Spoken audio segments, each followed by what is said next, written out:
There's oh, hey, my goodness.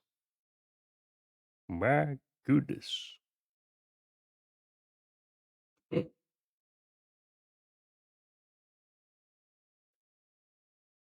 You still do song requests? I mean, sure. No, we're gonna be reading soon.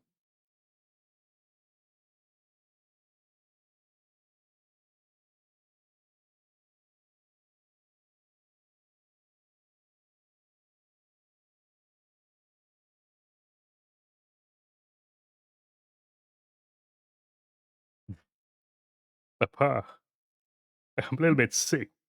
Can you get me some medicine? I don't know if I can give you medicines, but if you want to talk, we can talk.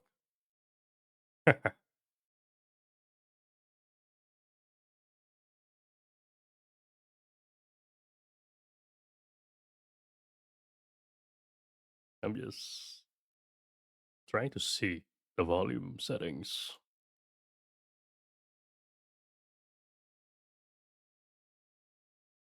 Testing, testing. Okay, doesn't sound too bad.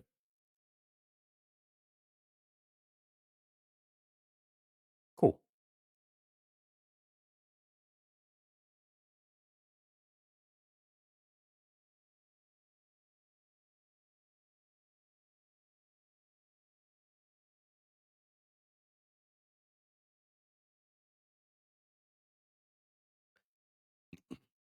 The read, I really usually play those 1 to 3 hours long painting though.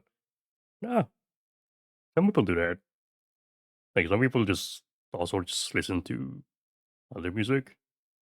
I do that sometimes. Do I haven't really read any VNs recently.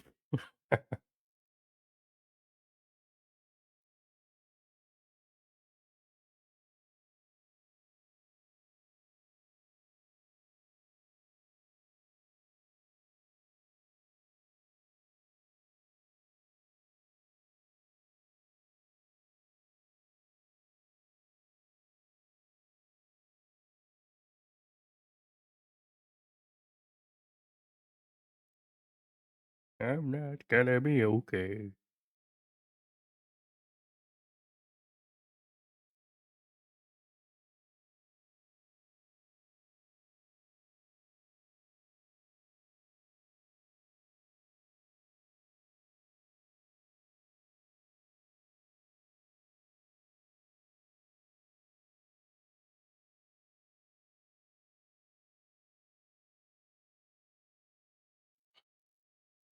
Ah, hey, Moon Eyes.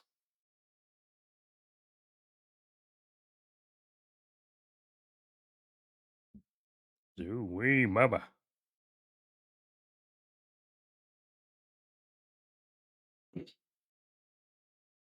Uh,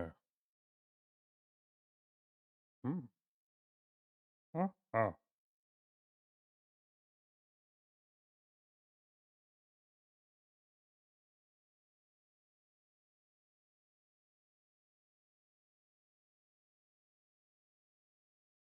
I've been working on stuff for 3 weeks. Holy moly. The DDL's supposed to be 6 a.m. this morning. Well, try not to stay too late.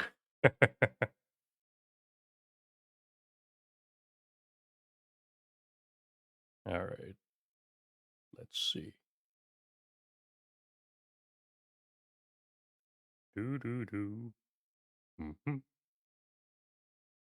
Does this game have music? Ah,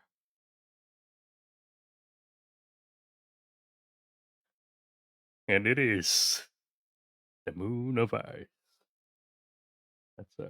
Let's hide that Spotify. There you go.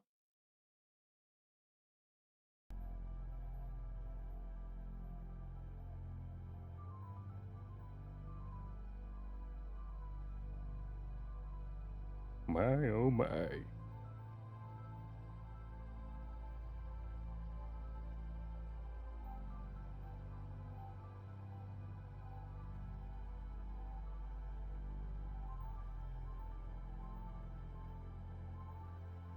I just walked through the entire night. Like 7 to 8 hours. And the computer just crashed. Oof. This is why I condone saving every 30 minutes.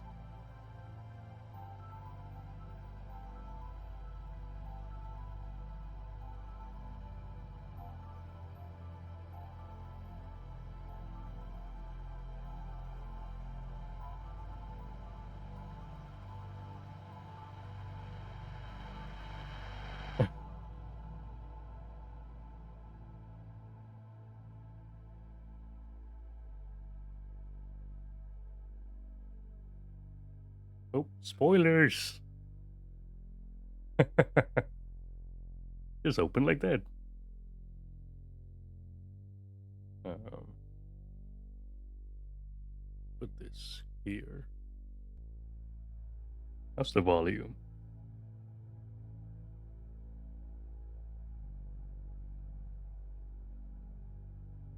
Is the volume good?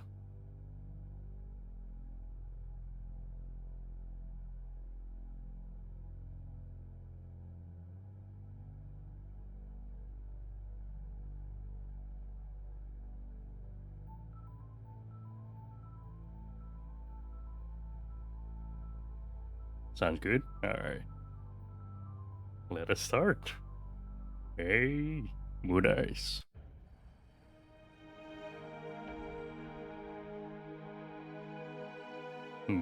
Duncan. Kirk. How would he sound like?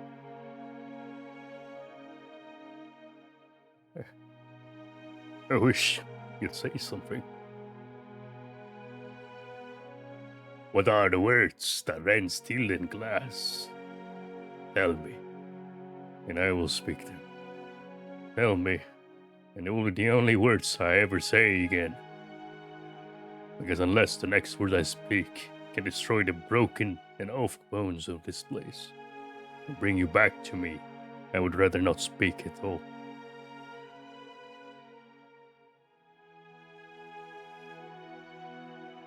A hollow and joyless laugh that does not run steel or glass fills this terrible place. Does not belong here.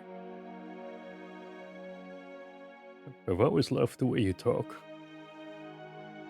I will summon the masses of my people, of any people, and I will speak them to you each day, from sunrise to sunset. I will sing any verse, write any prose, whatever words you wish me to say, I shall say. My palms grow cold against the glass. If only you would open the door. I know you would. You take a deep breath, and your whole body shudders. You hide your eyes behind your cap and withdraw, because we both know the words do not exist. But I have to do this. Spoken with the ironclad conviction of a man who knew he was doing the right thing. It does not have to be you. Begging, pleading. Come on, really? A cry turns into a laugh, choke and pain, but the laugh nonetheless. You've always had that power. I suppose you would say, if it's to be done, then only I am smart enough and strong enough and handsome enough to do it.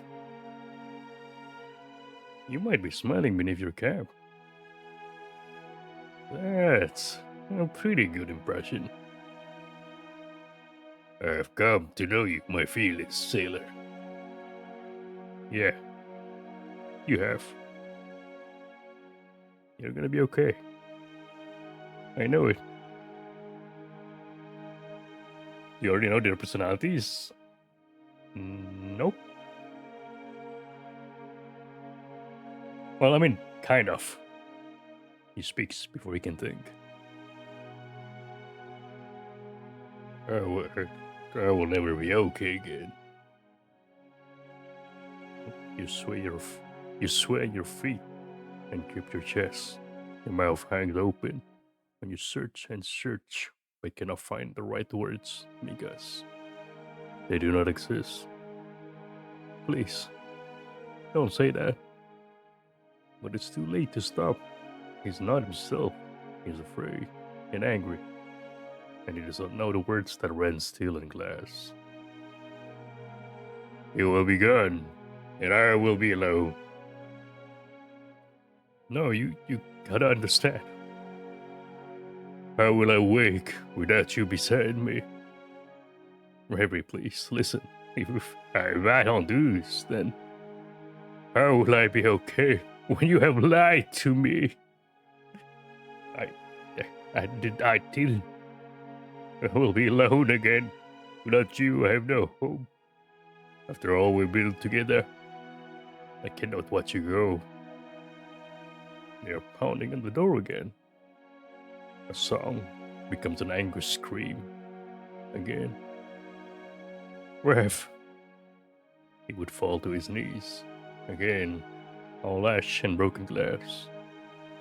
Again. Because you will not come home. Again. Hey!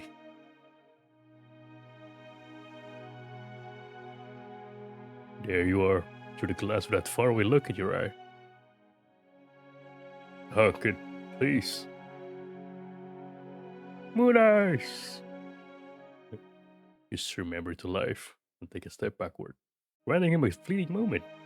He begs for it to last forever, but knows it cannot. Come back, Duncan. Do not go. What you looking at? Desperate and angry and scared, he claws at the glass, begging and pleading as you get further away. Duncan. Ears ringing and fists are aching, and the words still do not rend steel and glass. And screams are not words, and the words do not exist. And he can only cry out in desperation.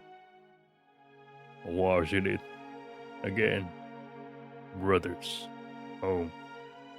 What was, he sees it all.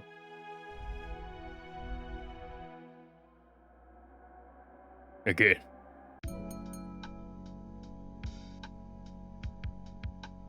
Sweet mama. Duncan, my brother, the famous space explorer, and the biggest asshole in the 2 galaxies. The only 2 smiling people in the bar raised their glass together for a raucous toast, but aside from one pitiful clap from a distant corner, the room was still. Jeez, tough crowd. He shook your head and punched his shoulder. Then the both of you took a long drink. Good try. Yeah, whatever. Cheers anyway. He raised his glass, but as you raise yours, he gasped and clutched his chest at the horror before him. What? Duncan? With a frown, you look into the clear glass and your brother's face on the other side. Yeah, I see the problem. Your glass. My glass. Yeah. Empty. Someone had better fix this, he said, not so subtly tilting his head towards the bar. You weren't moved. Instead, you leaned back and stretched. Get on that, buddy. Alright, I'm gonna give him that. He's gonna have like a bit of southern twang. I fetched last round. He stuck his fingers in your face. I fetched all the rounds. You swatted him away and rocked the chair back. I'm paying. You're fetching. You looked over his shoulder and smirked. There's a line, sir. Step to it. Gary turned and nearly fell from his chair. Where were all these people when I was trying to do the cheers? In line. Or in their cups, he thought, wondering what was and what might, blissfully unaware of the costs of a drink and a smile. Is it me or the art style is one similar to yours? I don't know. You're lucky I love you. His son was flat, but he smiled the whole time. He was fixed his face like it must have always been there, and with his middle finger raised to you, he skulked off through the maze of the table to leave you alone. What the hell? You stared into the bottom of your glass, appraising your reflection or looking for something. Having failed to find it in your cup, you turned your gaze to the large window, staring out into the space. But there were no stars. They were all hidden by the titan of a ship, sitting in the vastness. Ooh. Scrawled upon its hull were 100 names in as many languages. You would remember none of them. Neither would he. What a thing was called mattered much less than what it did. The ship would carry its passengers and its names across the universe into a new galaxy. But you were not looking at this marvel of technology, or the names you would forget. Instead, your eyes glittered with the warm light of the bar and held the reflections from the glass. Looking close, one could almost see what you were looking at.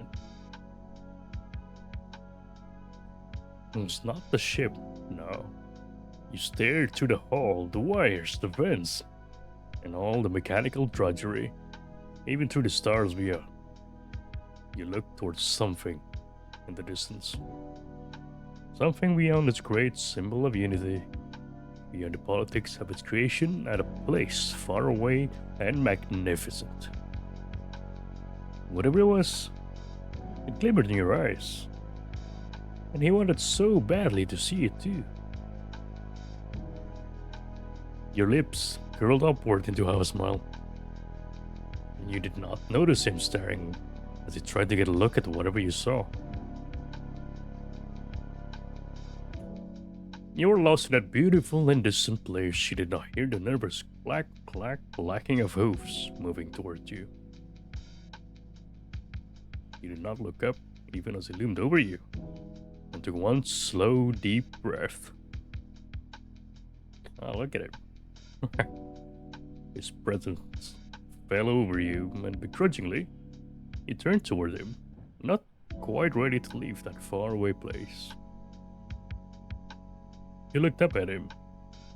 Your smile vanished and was replaced with an annoyed frown, and all the wonder in your eyes became contempt and annoyance.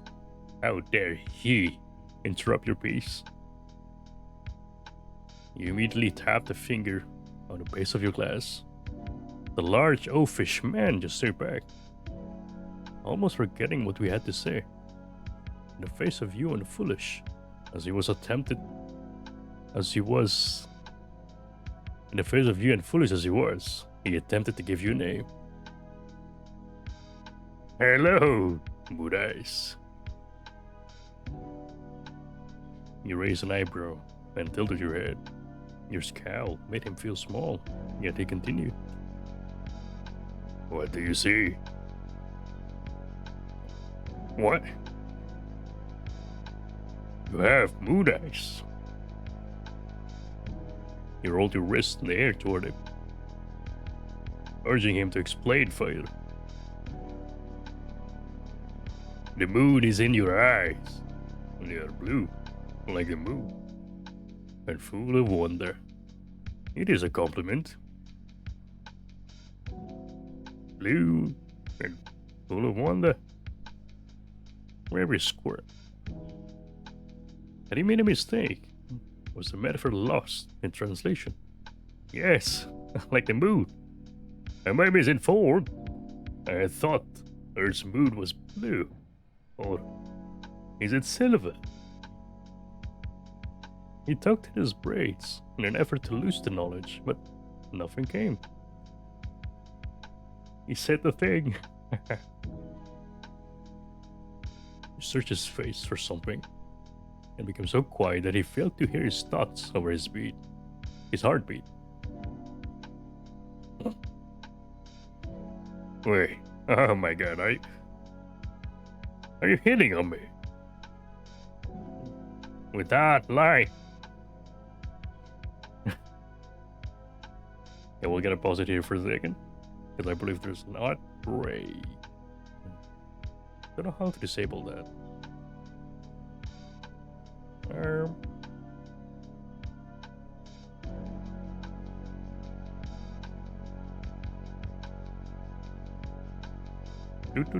Do.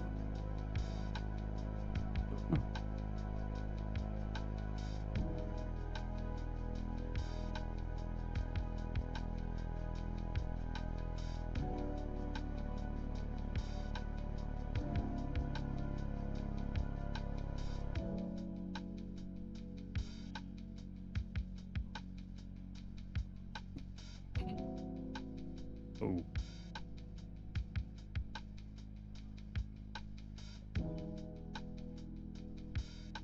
Oh yeah, I drew the sprites a few months ago. Be nice. Like I've been doing it on and off. So like,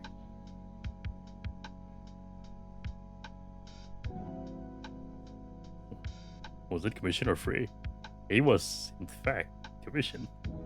I know, crazy story.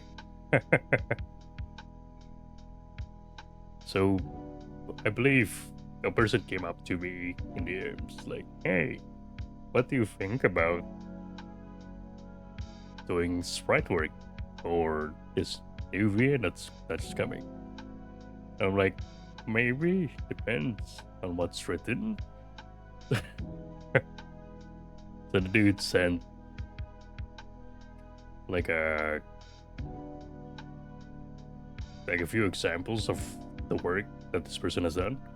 I'm like, okay, I'm digging it. And then not long after, I'm like, sure, I'll give it a shot, since I wasn't really working in any other VN at that time. Besides limits, obviously.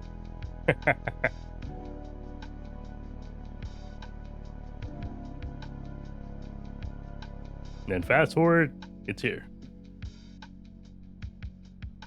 Nobody's supposed to work for free. You think that, but I've done a few free work.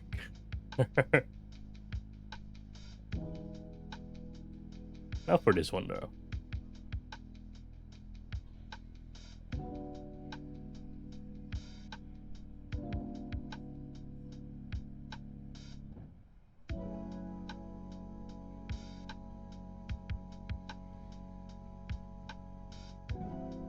It's been so long.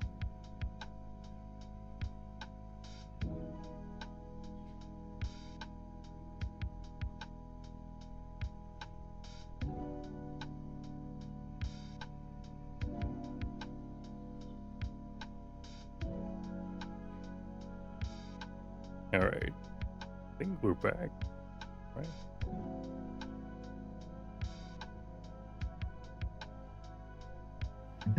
Okay. Merson86 is reminding you to drink this substance called H2O, also known as water. It is essential for survival and plays a crucial role in maintaining overall health.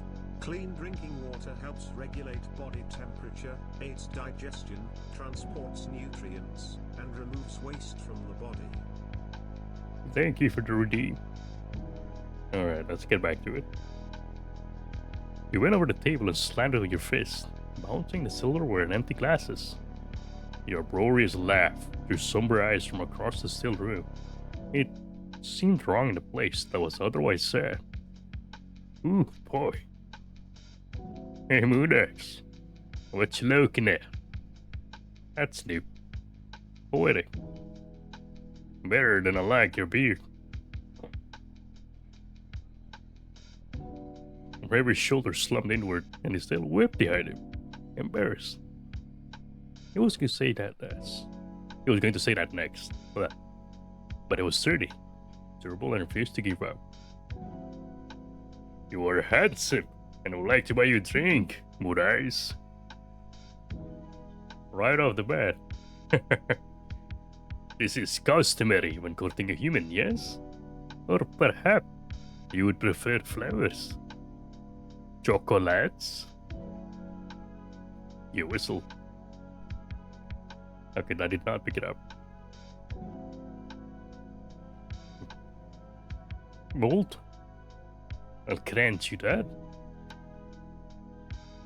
I heard that humans appreciate boldness in their partners. So tell me, how do I earn your company? You sat upright and drummed the table. He had challenged you this night, despite the mood of the evening, you could not help but answer. I'm a whiskey guy, not a flowers guy. Candy's alright. What's your name? Verse? Verse? How intriguing, he thought, that someone would ask him for his verse outside the Dachi cluster. What's a verse? Seeking to show you that he would make a good mate. He puffed out his chest, smiled, and tilted his head upright to show you his tusk. He's smiling.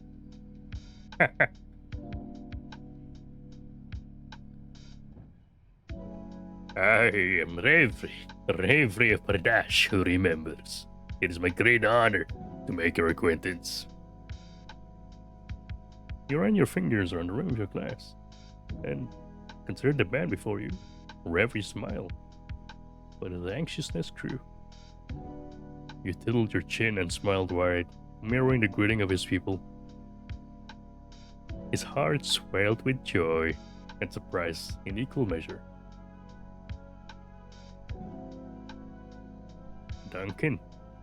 Duncan who sails fearless. Like title. He was stunned. Who had given you a verse? Who was a strange human man with the moon in his eyes, who knew the proper way to greet someone? Okay, so it's like a title. You were given verse in the song. I worked around a Patachi cluster when, you must have impressed him if he gave you a verse. You waved his praise away, and with a memory that lurked behind your eyes. Oh, hey, Knave. I'm in the car, but I'll stay as long as I can. Oh, dude, don't use up your data. Just listen to my voice. What's your ass doing, Major? Reverie bounced on his hooves, and his tail whipped behind him. He had hoped to find fulfilling company here, but he could have never imagined this. Such an uncommon honor. It would delight me to share a meal with you. Please, allow me to purchase you a drink. Do not worry for the price either. You have roused my heart to song. Duncan who sails. He bowed low. Such a charming man deserved to be shown respect and admiration. Also, that was scary there. You like whiskey, yes? Solar. GFS, or a non-human varietal. Perhaps they carry Pardachi beverages. What is your favorite? Tall wide? Amka? What are these names? You look beyond him towards the bar, a glitter in your eye, and then back to him.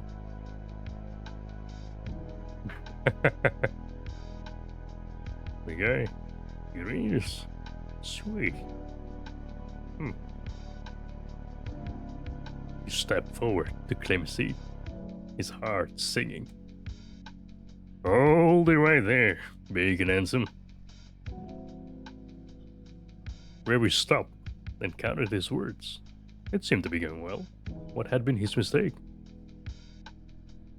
Don't get me wrong, you're real cute. But I'm here with my brother. He'll be back any second. Unfortunate. Understandable. Reverie's breathing calm, but the sting of rejection was unmistakable. Wowzer. Ruby Brown showed you his tusk one more time, hiding his disappointment behind a flimsy mask of formality. It has been a privilege. Enjoy your evening, Duncan Hussails. You too, Bravery of Bardash. Such a funny name. Reverie turned to leave, but found his way blocked by another man with a face like yours. Uh-oh. Hello! The small man glared with the intensity of someone much larger than him. This... What voice did I give? This like bothering you, Dunk? No. He was just leaving. Whatever. There were two for each of us. Double shares, obviously. Reverie sidestepped to look Gary through, and was impressed he had managed to carry those strings so far without spilling. Huh. What are you guys talking about? I saw you from the line. You heard just a drink methodically. Methodically before you leaving one colorful beverage by itself off to the side nearest Reverie. What is that? Nothing much. Indeed. Your brother has rejected my offer of companionship. Oh my god. Gary? Half crouched over the table as he set down the drinks. Rose.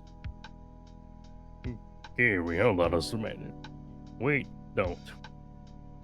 Companionship? What kind of a companionship? It was nothing. Hardly a flirt. A flirt! For every retreat or Duncan could raise his stomach, Gary grabbed the Bardacci's arm and dragged him back to the table. There we are. Forgive my brother, he's just playing hard to get. A few words spoken through gritted teeth and a frightening smile. Right, Duncan?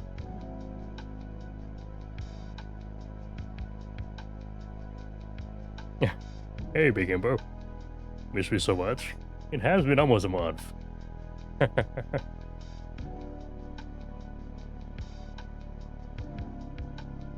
No. Truly, I am not. He does this all the time. Sit.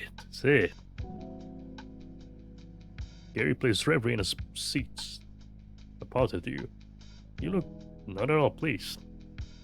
No, I don't. See? He probably didn't even tell you he's...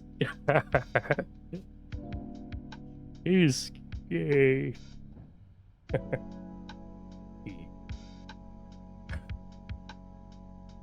He did not mention that. Gary's grip tightened as Reverie tried to pull away. He could not believe such strength was coming from someone so small. Did you tell him that we're celebrating? He didn't ask. He growled the word to your thief. Obvious way of saying, please leave, you ridiculous man. But Reverie was so enamored, he failed to notice. Aw. What are you celebrating? Jesus fucking Christ. You grab a glass and hit your face behind it as you watch the hapless Reverie fall into your brother's trap. You love this. Duncan is kind of a big shot, by the way. Super humble though. Here we go. Duncan, he's on the more, or was it like, nah, that's the dog, whatever. He's on the big mission. He's big, world famous. Not famous. Celebrated hero and astronaut with Gary. A storied and heroic past of search and rescue missions on Earth and across a dozen CFS colonies. He's Gare. A master pilot, renowned expert on state-of-the-art communication systems. That part's true. If it ran supplies behind enemies' line or that thing with the yak crew. We got medals for it. Oh, look at his face.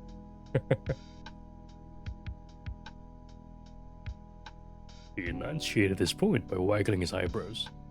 Gesture that was more unsettling than flirtatious, in large part due to the casual mention of such a hideous thing. Keep your fucking voice down. But your brother did not notice his misstep, or he did not care. Reverie could not tell, but he made note of the narrowed eyes and dipping frowns as all turned toward the table. Yep, he saved like a million lives, probably. Shut up. You. Gary leaned in close to Reverie, a smile oozing with excitement on his chief. He did not notice the Predachi's discomfort. He's also known as across numerous star systems. He moved closer still, his voice low and full of laughter. For his section.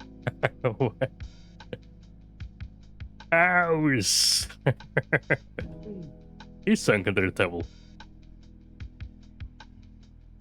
Thank you for resigning my resume.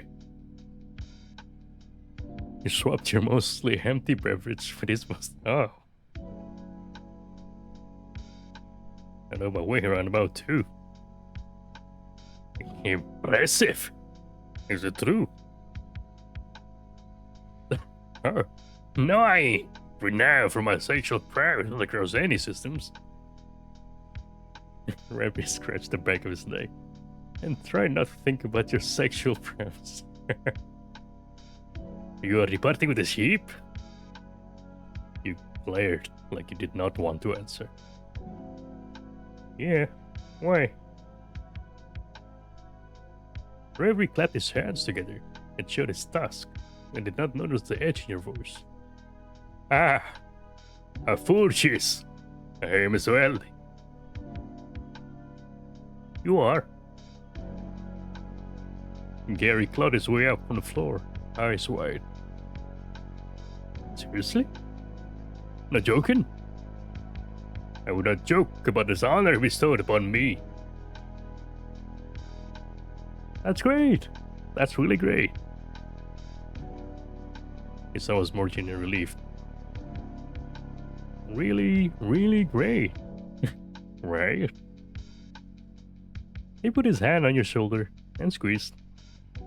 Softer, quieter, scared? Yeah. Hurt, but is that the uniform? You look nice. I swear to God. Reverie smirked and ran his paws over his cloak, allowing his fingers to linger on the fabric instead of the members it held. I have made adjustments. The cloak is a traditional Predachi raiment, meant for formal occasions and celebrations. That's neat. Yep, was nice, Shathan. You're a shape, Reverie. You nodded and glanced toward the door. Well, Reverie was not the most well versed in human mannerism. He got the message. You did not want to speak with him. No. Of course. Nah, stay. Come on. Just one drink. Reverie should have walked away when he saw your face, but Gary's pleading and something hiding in your eyes made him hesitate. One drink. Pretty please. A fearful shadow passed over his eyes, but Reverie did not recognize it then. Come on, I can tell girls about the alien I met.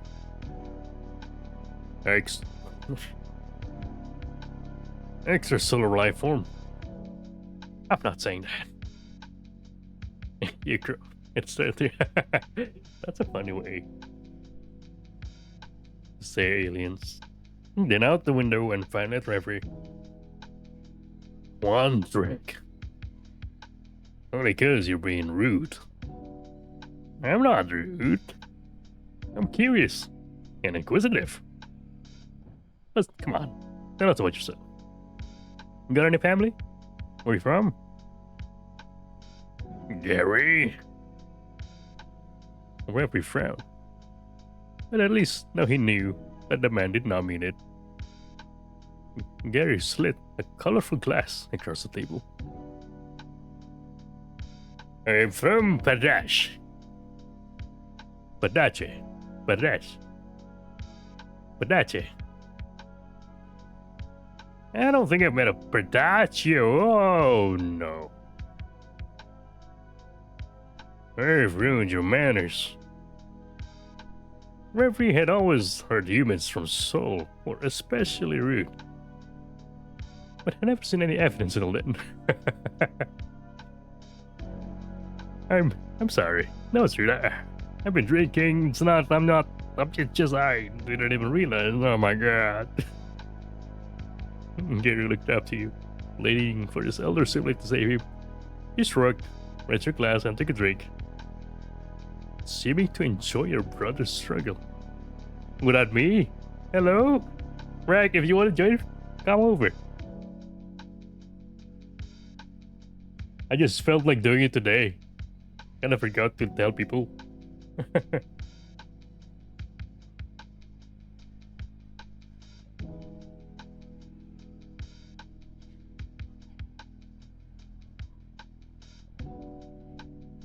You spoke without malice. I'm so sorry. Sorry. You swirled the drink in your glass and clicked your tongue. Then you spoke and granted him mercy. Communications after dying machines and handle search and rescue. Gary threw his arm around you and whistled. I would whistle, but the mic doesn't pick it up. Told you, it's a big shot. Reverie was impressed with how Gary recovered and welcomed the return of his smile, alongside the more relaxed conversation. So your brother was not exaggerating. Your excuse me. Your qualifications are impressive. You winked. His confidence returning, Reverie took a calculated risk. After all, humans are supposed to appreciate boldness. Perhaps he was not exaggerating the tales of your sexual prowess. Okay, big guy, okay.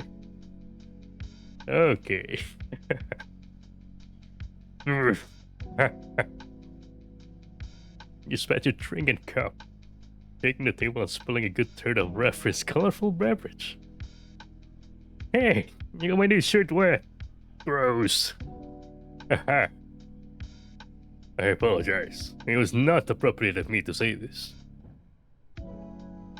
You wiped the spittle and liquor from the edges of your mouth. Golly. I should not have. Let's have a drink first. Then we can talk qualifications. Then we can talk qualifications. Oh my. I would like that very much. Oh hey, Gary, why don't you finish us some French drinks? You winked at Reverie and tapped your brother's shoulder while he carefully rubbed the napkin on his shirt. I'm busy. Don't know. You kinda owed it to Reverie. Hey, I'm sorry. Make it a big one too. Like the way this guy talks. Gary raised his middle finger and stood while wiping his shirt with a napkin. Oh, hello.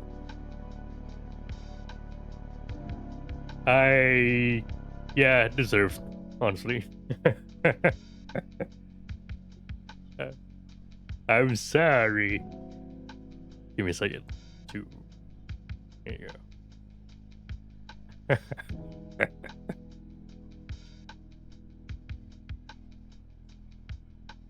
Yes.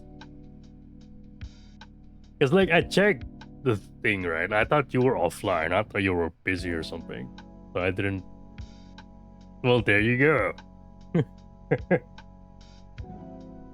No, yeah, I should have mentioned something. It was just like a spur of a moment thing.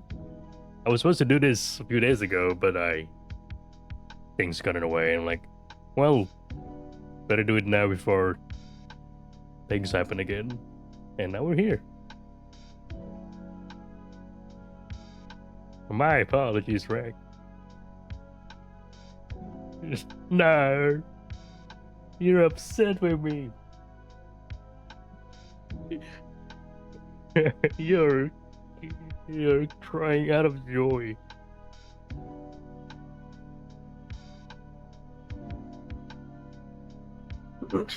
So who do you want to voice? All right, they can't hear him. 1 second.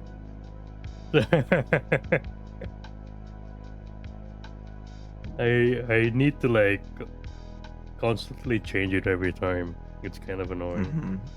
Okay, they should hear you now. Hello. Yeah. I was crying my heart out here.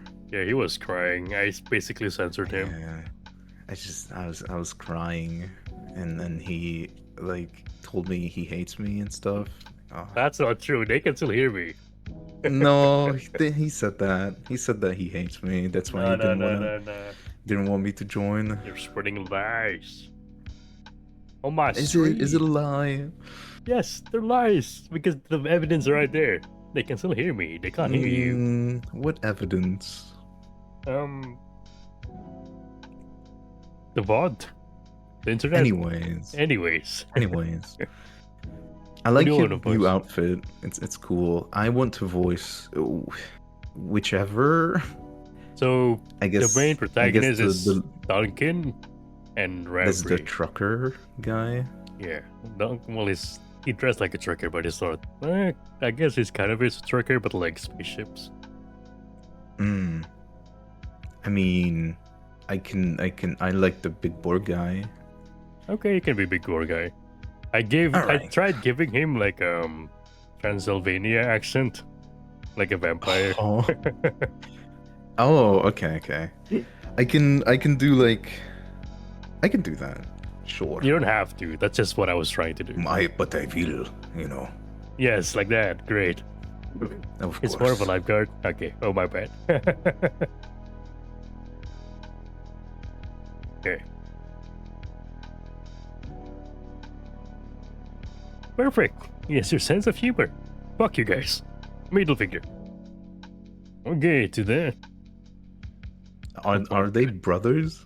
Okay, are these your brothers? I didn't like the implications of that joke. Well, no, the joke was that these two were talking about sexual prowesses.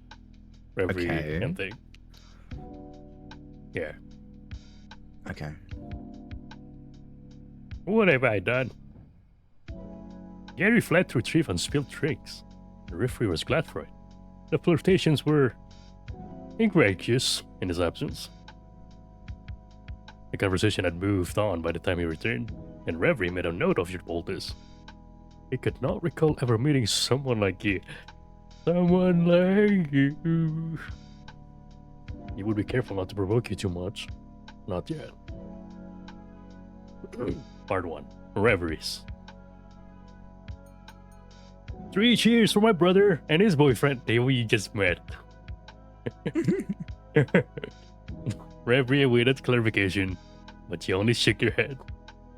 Whatever he was to you, that did not matter. He was glad to have company, romantic or otherwise. He had spent so long on his own, he had forgotten a simple pleasure a shared meal or beverage with new companions could bring. My God, Duncan. Where in the Paradici cluster were you stationed? We're still air supplies and the evac. Duncan is too old. It was like pushing 40, 50. I don't actually remember.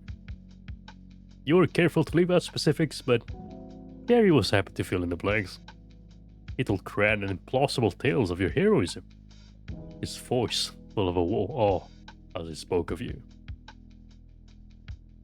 Yep, he enlisted day one. Like I said, he was a big hero type.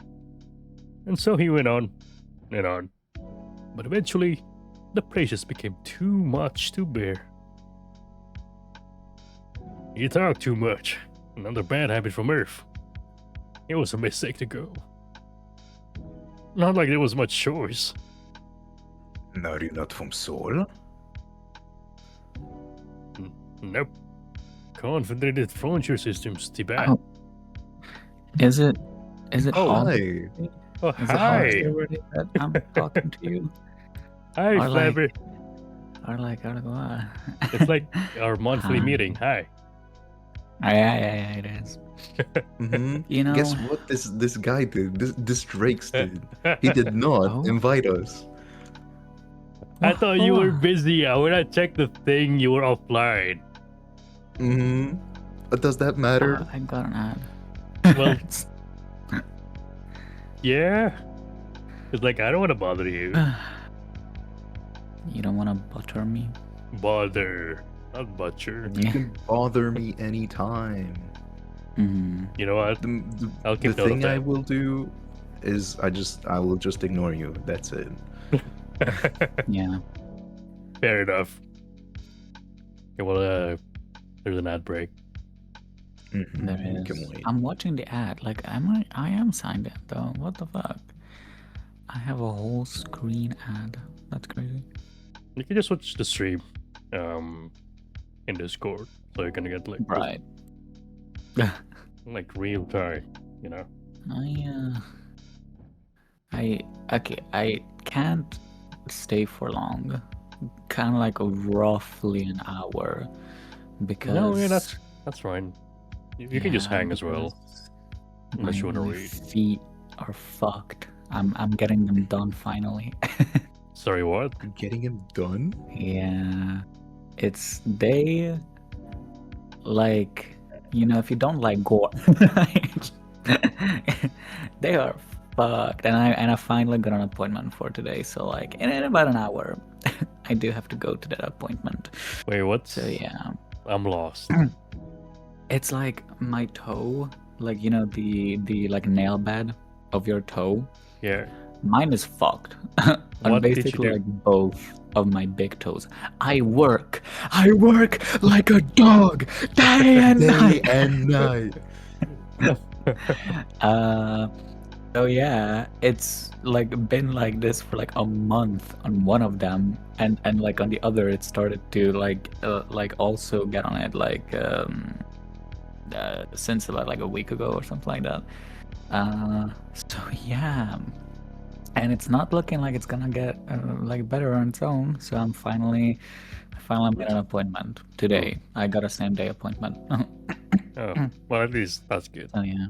You don't have to wait too long. Yeah. Well, I'm sorry to hear that, Clever. Yeah, well, what? Damn, someone said, wow. Okay. Bitch, I'm blocking. I'm banning your ass. No. You can't do that. Yeah, but okay. References? Love the references. Come on now. Does that mean reference or Yeah, I think that's supposed to be efference? reference. I think That's supposed to be probably forgot reference. the R. Anyway. No, the R is like differently placed. It's differently abled. It's because that efferent means directed away from a central organ or section, carrying an impulses no, I from the don't central think that's nervous what he system. meant.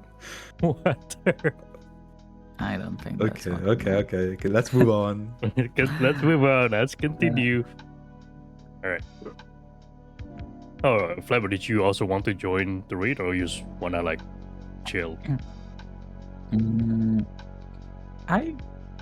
I can read. You can or you Think I want? can? Think I can't read? You want or you can. Two different things. I'm asking if you want to.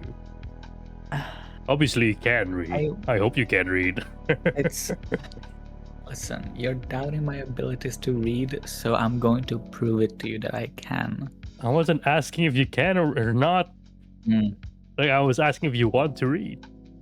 Want and need is different. I mean, can. Yeah, and I'm gonna prove it to you that I can. So, What? Rack, help girl, me. I will read. Oh Who do my you god. want to be? Who do you want to be? I don't know. Do you want to be MC or MC's brother? Who is anyone? MC is the trucker guy. MC's brother is right of him. He's the The guy with the black yeah, shirt. that one. And then the left guy, I have taken him. I've claimed him. For sure. But yeah, he's like a lover boy or something. I don't know. Okay. I mean, I guess I can be the black shirt guy, but fuck. No, it's like, okay, I saw that you were like in the stream when I wanted to text you to like, you know, get on call and like do the stuff that we said we would do. Yeah. Oh, okay. What? Do you want to do it now or late? It's Or like, because like after my appointment, like I have to wake up like real fucking early for work tomorrow. So like I don't think that I want to do it at like night, but like by tomorrow, it's like, you know, we should like, I don't know. I feel like we should do it early. If you have like a thing to do together, you can. Yeah. I don't mind. It's a whole thing. Girl, you missed out on like a lot again. It's Yeah. I mean, I think Yeah. I get the idea of what you guys might be talking about, Oh really? but I don't know if I should disclose that here. you shouldn't. Oh really? There we go. Yeah. We're in So are love. we going right now? Yeah, I think so. All right. Bye. Well, there you go. Yeah. Bye-bye. Bye. All right. Where were we? Nope. Confederated Frontier Systems. Tiban. Is that Tiban or Taiban? Rennick, to be exact. Gary was born there too. He just doesn't act like it.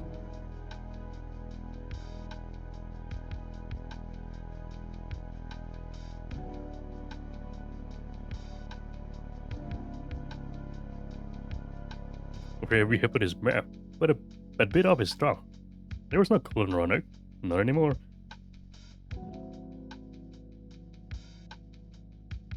Wait, what happened? Frank also left? Yeah. I think they had to do something for IRL stuff. I did not mute him. He left.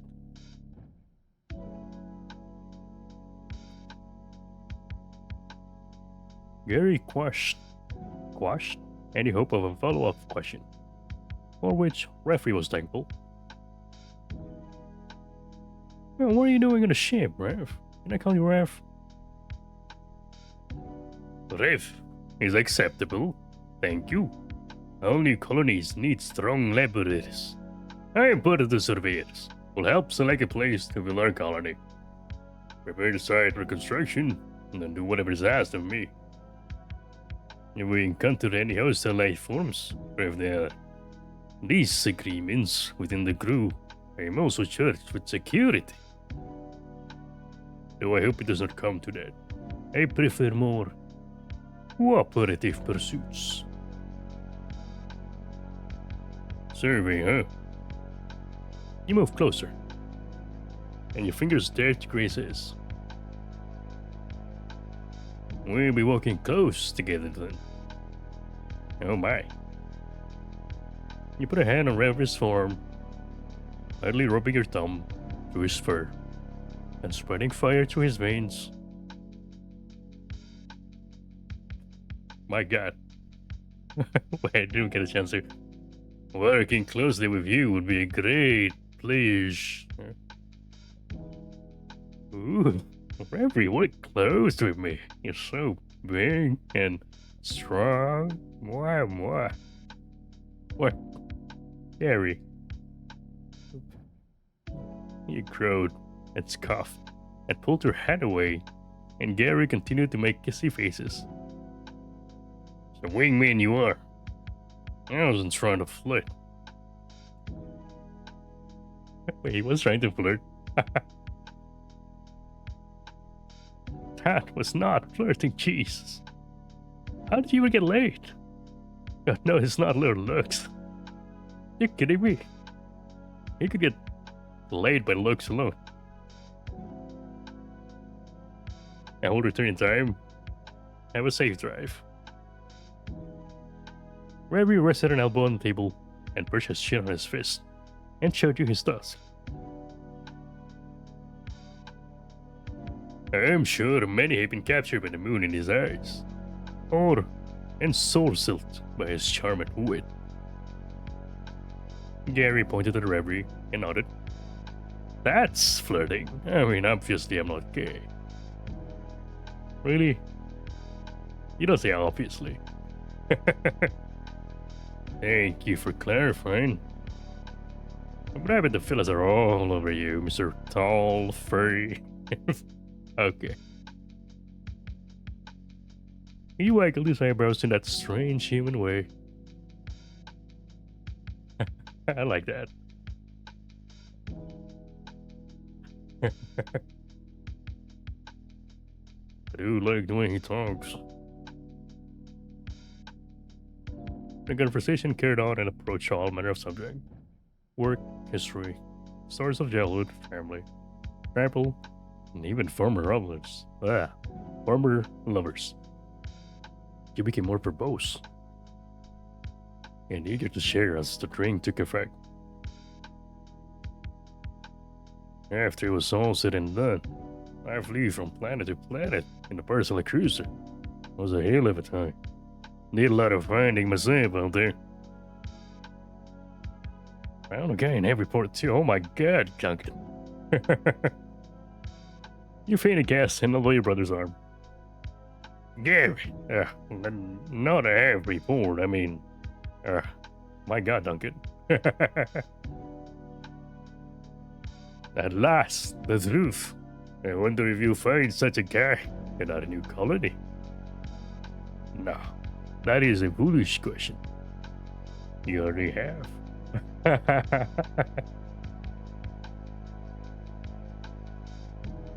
Keep it in your pants, pork chop. Wherever you looked at. Pork chop. Don't overthink it. He did not. He relished the company, the conversation, as much as he wanted time alone with you. He was glad for Gary's presence, even when he said something insensitive. Reverie sipped and savored every drop of the drink, knowing that once his glass was empty, it would end. But you drank slower too. Gary fell into the background, constantly having to stretch his legs or empty the tank. My goodness. As the conversation drew on, you leaned in closer and closer to Reverie, and you returned the favor. Halfway through what might have been one glass, you were sitting side by side. Okay, these two are down bad. Eventually, everything else became secondary. The sad sound in the bar, the footsteps, the voices outside, the bright lights, and the maintenance ships coming and going outside the window. None of it mattered. You laughed and joked, and he dared to put his paw on your hand. He did not move away. That fire raged within him, and you too, it would seem, as the color on your cheeks deepened. How could it be that time passed so easily with you? He had just met you, and yet every moment you spoke, you felt as if he hadn't known you for a lifetime. But all things must end. And that's the truth. So this guy, he can handsome, can I? Drags me to the fence of the space station. I'm getting hot and heavy, but suddenly, bleh. You clap your hands so you can laugh. Is our entire arm, fellow? That does not sound enticing. What did you do? Well, the thing vibrates so we. My God. Maybe raised his glass for drink. It was met with nothing except this distorted reflection at the bottom of the glass. Oh, shoot. You empty already? Already? You've been yapping for hours. It's like 2100. Why don't you say something, Gary? You fucking hell. You jump from your seat. Gary rolled his toothpick around his empty glass, prodding at the large stone cube in the center. Duncan is a certified freak 7 days a week. And he say he does not pull. Dude pulls.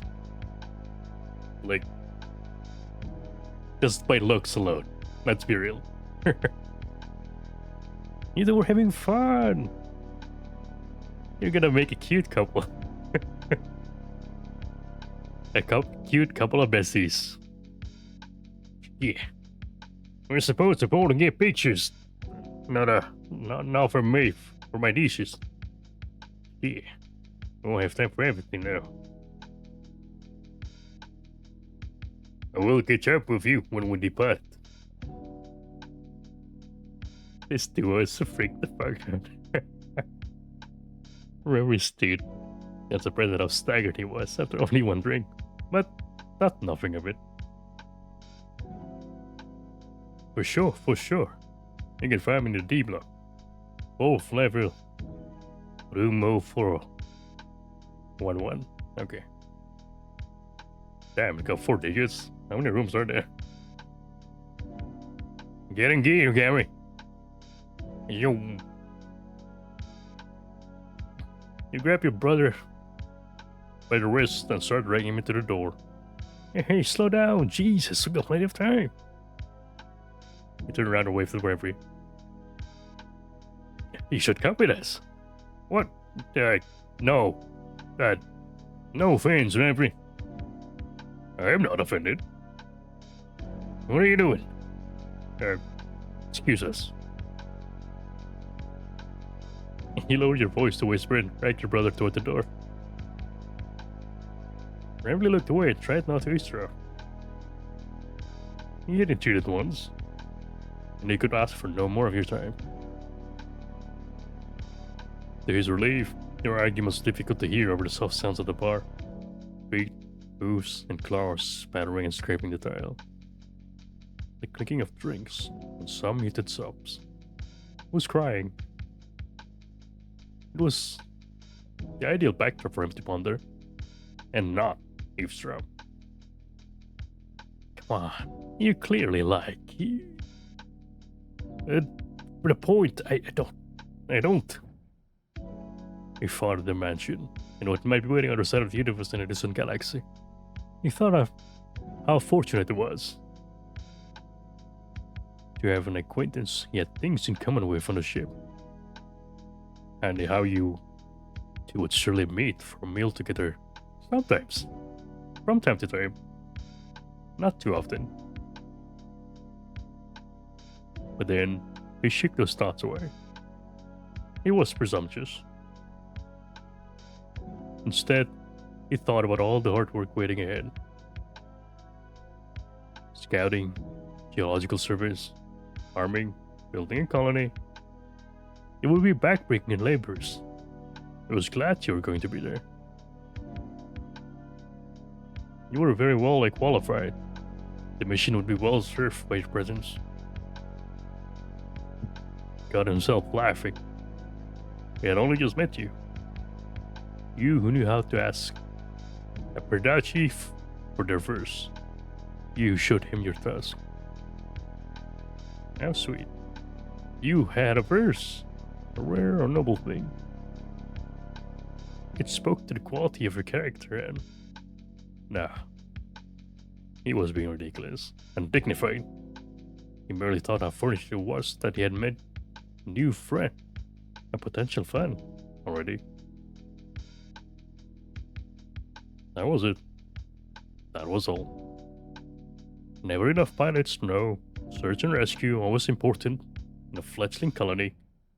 Especially this colony. But as guilty as it made him feel, he kept sneaking glances towards you and your brother. And he kept wondering. Wondering about the possibilities, the what ifs. That gentle touch on the arm, how easy it was to speak with you. The time passed so freely in your company. All the possibilities, he wondered. What was this? Had he known? Would things have been different? Having been alone so long, he could not help. Alright, let's roll.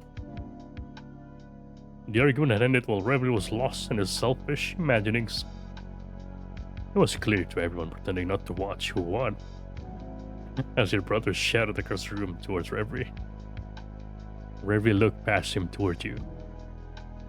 You were clearly frustrated, but you offered you with a weak smile when your eyes met. You are certain that your brother is fine with these? Reverie was left little room to protest as Gary dragged him to the door.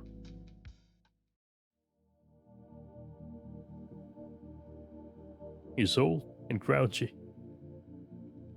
Don't mind him. Come on. Ooh. I'm not old.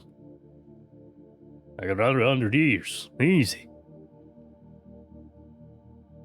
Is that true? They live that long. Old. You shook your head and pat Reverie in the back. Welcome to the party. I can leave if you would prefer. You shove your hands in your pockets. Nah. Gary bugged me about it all night. Say it's so he can tell his girls about the alien. The girls?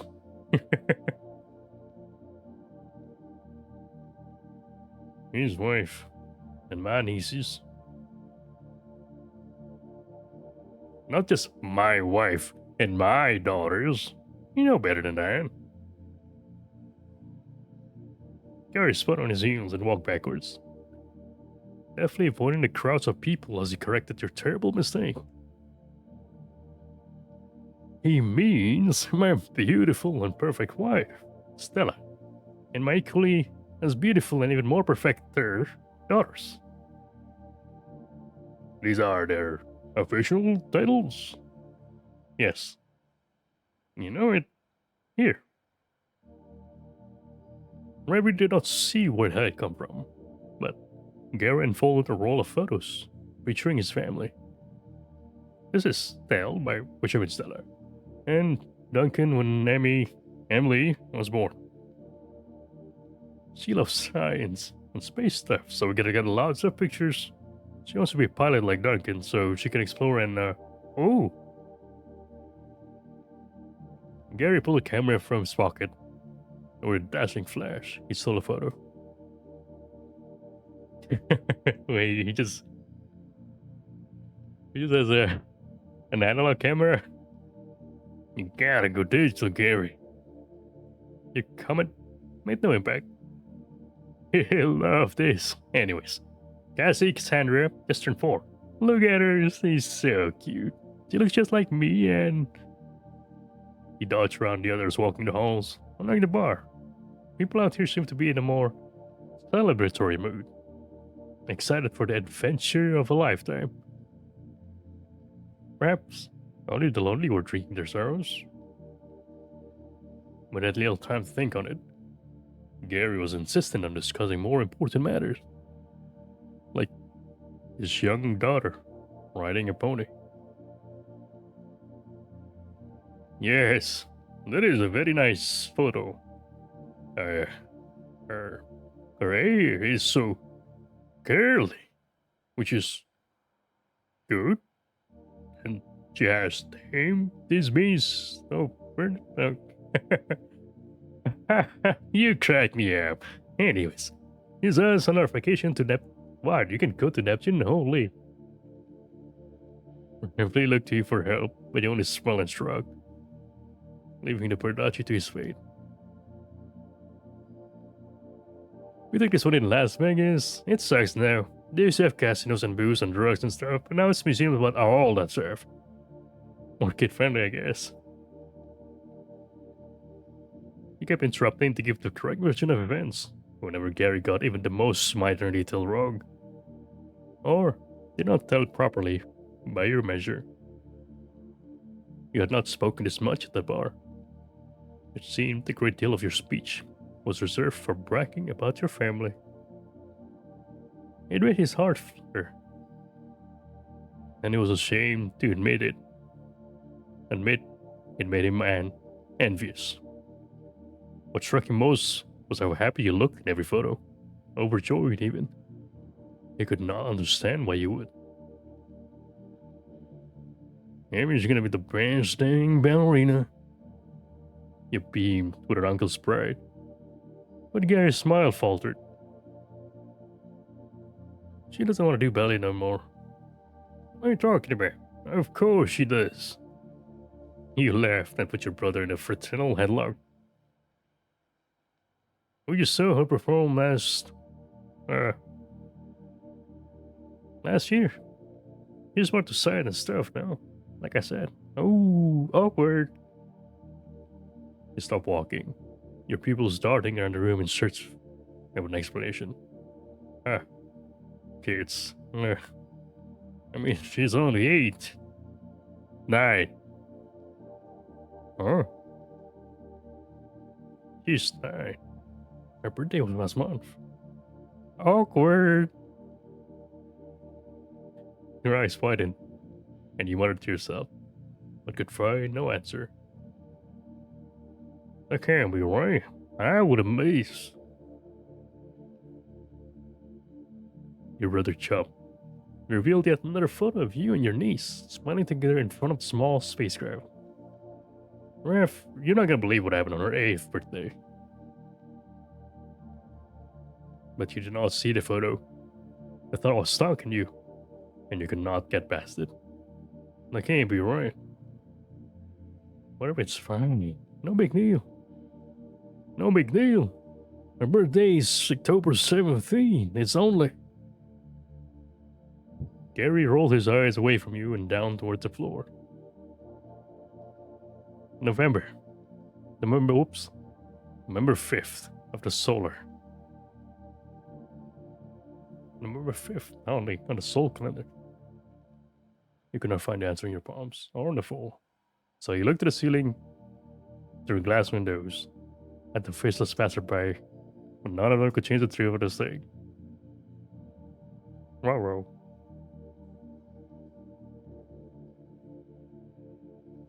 Where was I?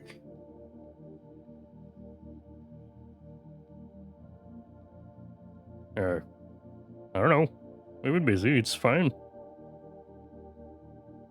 Speaking of birthdays, like I was saying, Duncan really saved the day that year. You slowed your pace and followed behind while Gary counted the tale of your heroism.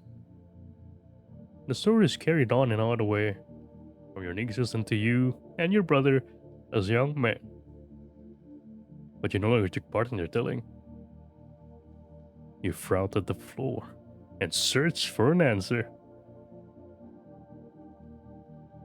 In the stories, you're always responsible and mature older brother, the hero. And Gary, by his own description, the ever playful and infamous scamp. In the stories, you were not merely his brother, but a figure of myth and wonder. Of course, I didn't know how to swim yet, but I really wanted to dive into the lake like the other kids, so... Wait, Gary, you can't go in there, you need... But you were too slow, and Reverie too lost in thought. An alarm blared and shattered the tranquil on two fragile reminiscences of photos and stories. Uh-oh. What? What happened? You need to be scanned in. You shouted over the alarm. If I need to be scanned in, why is the door open? I don't know. Maybe they're moving shit around and... They're likely moving equipment to the ship. Do you not have your guest pass? But he was not sure anyone heard him. He did not like to shout. Oh, there's an outbreak. Alright. I will drink. Whoa.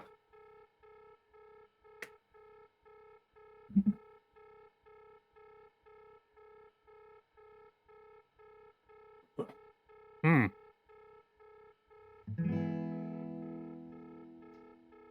Merson86 is reminding you to drink this substance called H2O, also known as water. It is essential for survival and plays a crucial role in maintaining overall health. Clean drinking water helps regulate body temperature, aids digestion, transports nutrients, and removes waste from the body. Gulp, gulp. That's up. I'm loving this. This alarm blaring.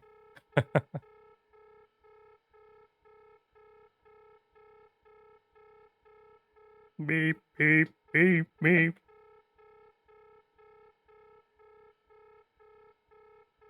I thought I used the guitar SFX from Limits. Ah, that guitar SFX I made myself. I think I strum a C chord.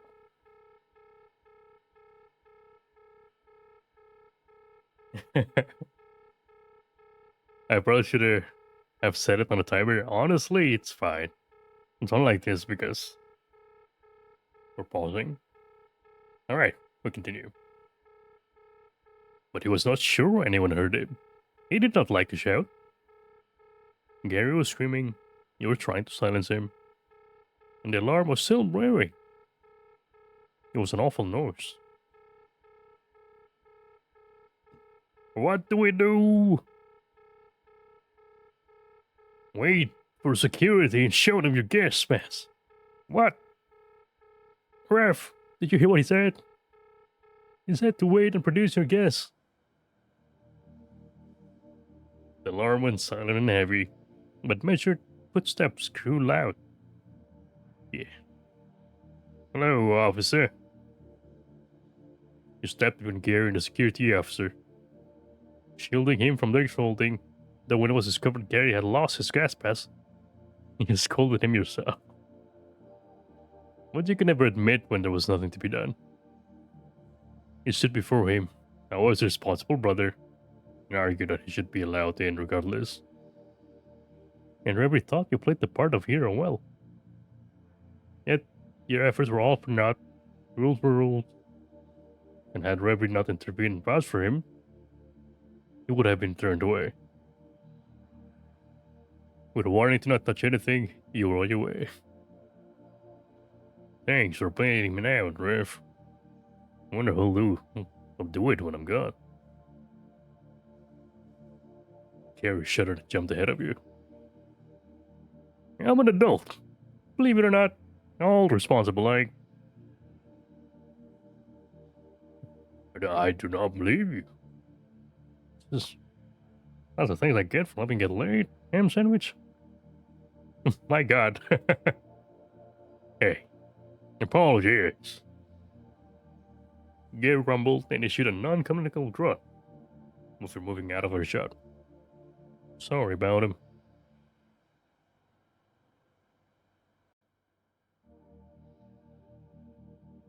This area was more active, but there wasn't much to see, much to Gary's chagrin.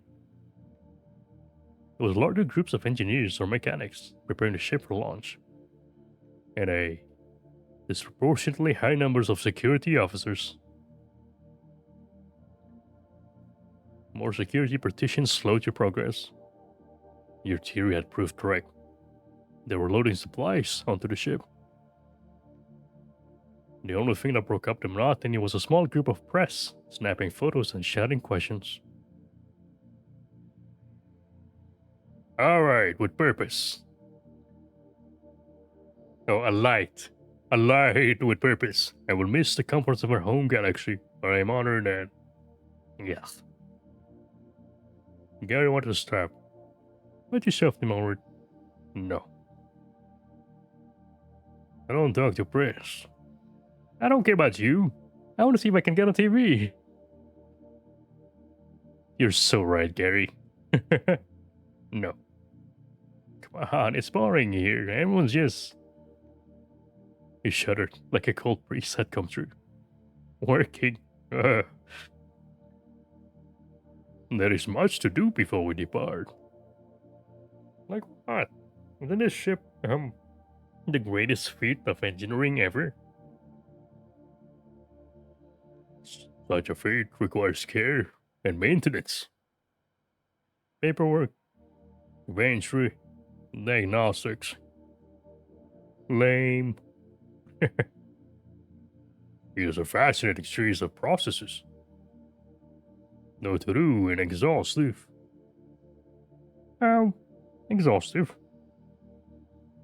We will remain in the galaxy for roughly 11 standard days before we Whoa. That sounds tough. Why? Test the ship, make sure they can't even move. No single ship has ever needed as much fuel. It might be kinda cool to look under the hood, but still, lame. Is that really all? He glanced towards the group of press. And to put on their little show. Right. So, are you guys gonna be up to for 11 days? Wink, wink. He cackled and snapped with a new reverie. You gonna be making out, huh? Shut up! There's another change point coming up. You and Reverie made idle conversation with the logistics of such a mission. You wondered if the foodstuffs were all rations, or if there would be good stuff. Gary was less interested in the topic, and still clutching his stomach. His spirits remained high, but even his well of optimism was not endless. He became exasperated by the third security checkpoint. He was, however, very curious about the crew's compensation package. He was much less curious about it when he discovered it was largely just to settle final debts, and, by your account, funnel money to companies the various governments had connections to. But they had to give you something to go have fun, right? Yeah, well, you got squinted. You said got something. You said you got something. What'd you do with it? Paid off my debts. Oh my god. What debts? You're famously cheap. You mean responsible? Same thing. How about you? You did anything fun? Yes. I took an extended vacation on an Oasis world. Ooh. Where'd you go? Souls Mars. It was as luxurious as I had heard. Perhaps more so. Mars is a good time. Spend time on the beaches. Just stay in whatever resort. Go gambling. I explored the concept with tourists and visited the terraforming museum. The technology is fascinating. Similar techniques have been utilized on Pardash. And I saw deeper understanding. Oh, she did. Did he blush there? He did. You held your badge scanner and the doors opened with a swish, allowing the group through the partition. You two are cute when you flirt. We're not flirting. Keep telling yourself that.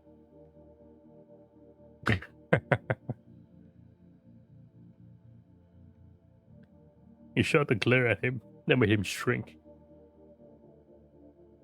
Oh my god. 1 second.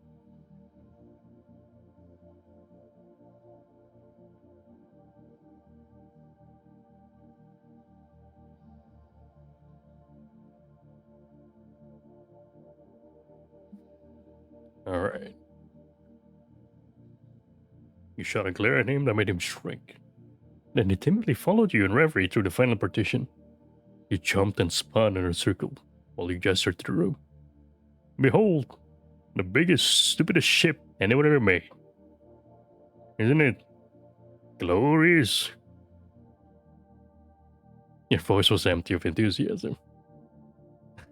A large screen played a video on repeat that offered details about the mission, the cost, what it all symbolized, the bravery of those making the heroic choice to leave in the name of unity and scientific progress. It was decorated the same way one would expect a lavish hotel lobby to be, an array of potted plants, each plant from a different system, lined the otherwise plain walls. The forest wall was painted with a mural depicting the various species of the crew, surrounded by the sigils and flags of their associated governments and worlds. Ooh. It was meant to inspire unity, but it looked gaudy. A hollow gesture meant to make politicians feel as if they had achieved something meaningful by sending people into another galaxy never to be seen again. Where we thought it more akin to a tomb than a beacon, but it would be torn down upon arrival and repurposed into various structures essential for the founding of a colony. Perhaps the mirror will be made into the threshold of his home, and the music notion.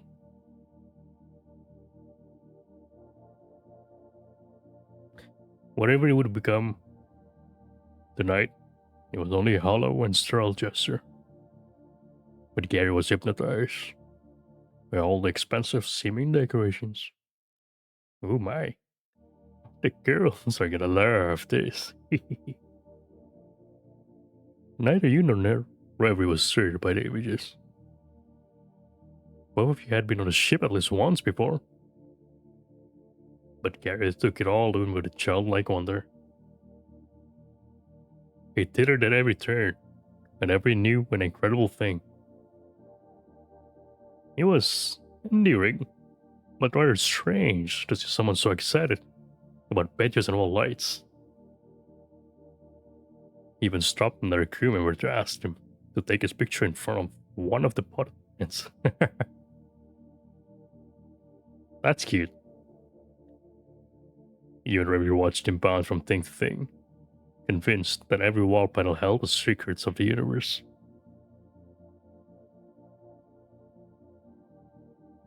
Is he always so stupid, annoying, dumb? Yeah. If that is how you say energetic, then yes. You're too nice. Ooh, what's this one do? Emergency won't lie. What makes it different? It's red. Wow. His enthusiasm is infectious. Yeah. They get out of color but all lights. I am sure they are very advanced, but no. I mean the ship. It is impressive. If that. It is impressive, is it not? Goddamn Duncan shooting his shots every time. Sure. The lights. Really? You shout at your brother once he started touching things. Gary, it's a bench. The only picture of fucking everything. Wait, don't touch. Oh my god. Ah! There's the tiles your brother backed your face, sending it to the ground. Beyond reason, it remained intact and rolled lazily across the sterilized steel tiles. Sorry. Oh my god. Then you looked over your shoulder at Reverie. See? He's short of stature.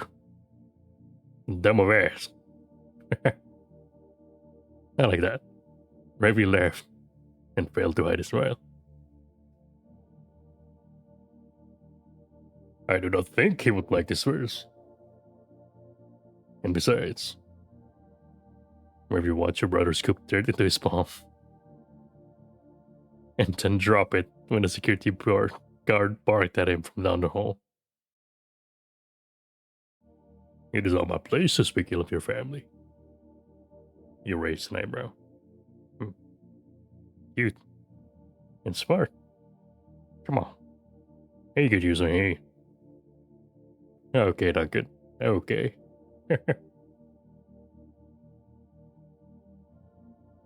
Between the three of you, you took only moment to clean up the small mess. But if not for Referee's vouching, Gary would have been thrown out. He was entirely unfazed by the incident. If anything, it made him more mischievous. Don't get Rave in trouble. I'm just keeping things interesting. What else would he even be doing tonight? I don't know. Having a dream by the pool. What are you now? Enjoying someone's company? I am enjoying your company. I may have explored the ship's facilities. Perhaps visit hydroponics. There are not enough green places on the ship. There's a pool. Honestly, same reaction. There's a pool in the ship? My god, that water weighs a lot. Okay, it's for trading. We're trading now when I'm getting there. What a waste of pool. We are turning it into an additional greenhouse. Duncan, have you read the briefing on the water recycling initiatives? They are incredibly advanced. I read it last night. Good to know where food's coming from. My god. Same. Gary's eyes closed over as we discuss farming and efficient water use. How do you even know there's a habitable planet there? We cannot be sure, but long-range scanners have given us information that suggests a life harboring star. Long range is a good way to describe state-of-the-art communication tech. You elbowed him. Wait, was that Gary? Oh, that was Duncan. You elbowed him, and he still whipped around. He could not help himself.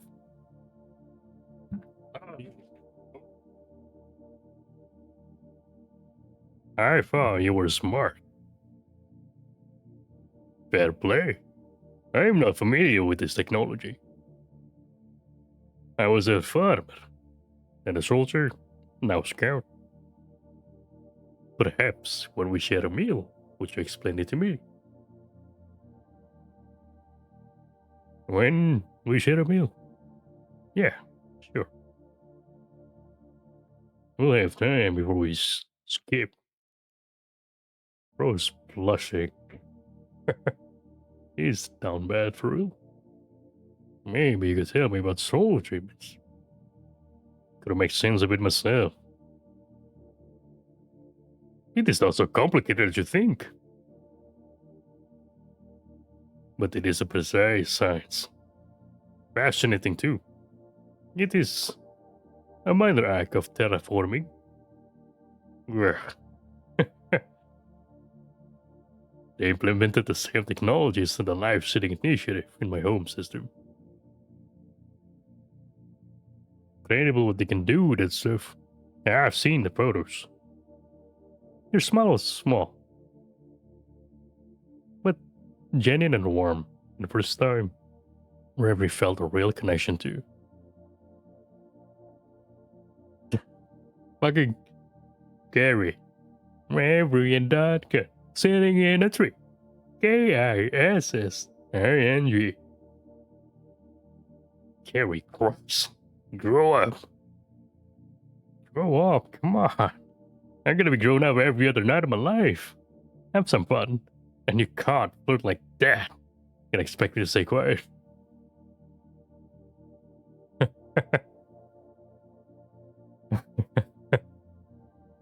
We're just getting to know each other. You can get to know each other and... Wait, no. You can get to know each other in a generous closet. If you need a sec, I could. It was cute in the bar, but seriously, knock it off. Nothing, nothing. He tried to laugh, but the cord was long in the air like smog and poisoned the mood. His shoulder passed him with a grunt. Harry winched and let his arms fall limp. Sorry. Let's get this over with.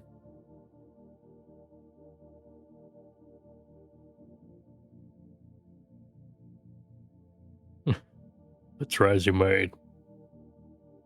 Your brother ignored a turn in your mood and your attempts to give a tour. Instead, he lingered on stories of you, the same myths and legends he started with the night with. But that joyful edge in his voice was gone. Reverie tried to place it, but could not. Whenever you started to describe something, you walked by. I am back. Oh my god, Rag, welcome back. It is I. Is the stream still going? Yeah. How was it? It's fine. Okay, that's good. That's all. Yeah. Do you wish for me to continue with the reading? I mean, you're here, so let's go. All right. Just give me a second. I'm drinking too. I'm sipping tea. That's good. Tea I with drank honey. tea this morning, actually.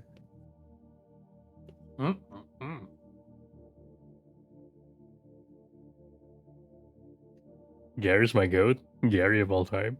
I recognize this handsome man. Well, perhaps because the creature is here. Because of you.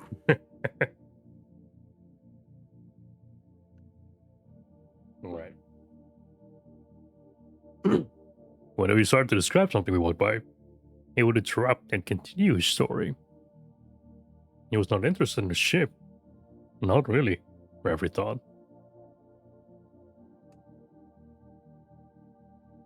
It was a pleasant distraction, an easy thing to pretend to care about. From time to time, he would stop crew who looked cool or had cool jobs, and snap a photograph with them, especially if they were not human. Sims. Hurry. And while not a single door went unopened, Gary seemed more interested in telling his stories. Why did you even want a tour if you're not gonna listen to me? For my kids, duh. I'm making a historical record of the ooh, so incredible and wonderful. Mission. Ooh. Did I know someone like this? The way he rolled his eyes and exaggerated his words did not convince Referee he believed what he was saying. But he said it with quintessential human confidence that might convince others. But it did not convince you. You want a tool, then you don't. You play wingman and get in the way. Fucking hell. You'd want to be here. Ah, he's crying. Gary froze mid-step and croaked. It was a strange and awful noise. But then it became a broken laugh. And he spun on his wheels with a smile. That depends. Is there anything interesting on the ship? Christ. He snapped his fingers and glared. What kind of guns are on the ships? Lasers? Cannons? Seriously? Guns are cool. Blowing stuff up is cool. Referee did not think so. And from the look on your face, neither did you. He was glad for it. It was said humans had a set blood test and an above average capacity for violence. All arms, bows for hunting. Oh, bows, whatever. Arrows are easier to replace than bullets or energy weapons. Non-lethal weapons for managing aggressive wildlife and unruly crew. We have a point defense system for shooting down asteroids and other debris. It may also be used against megafauna should the need arise. Megafauna? Like giant bees? My god. Like giant bees. Giant wildlife. You ever see one? Whales are megafauna. They are? I guess they are. Yeah, big. That doesn't count. How about you? When I was a boy, I was tasked with guarding our granary from wildlife, and Pardace was home to many beasts of all sizes. Reverie began to tell a tale of Reverie who sleeps peacefully beneath the bow. The bows? The boy he once was. That is a really long verse. It had been a lifetime since he was that boy, but in his mind, the images were clear.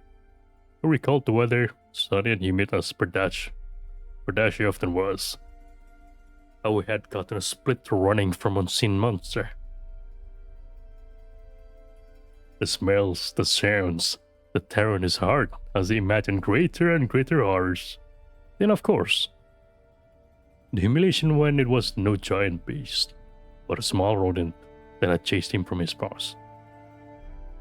He had not realized the three of you stopped moving. He was lost in myth. In myth made Pardace.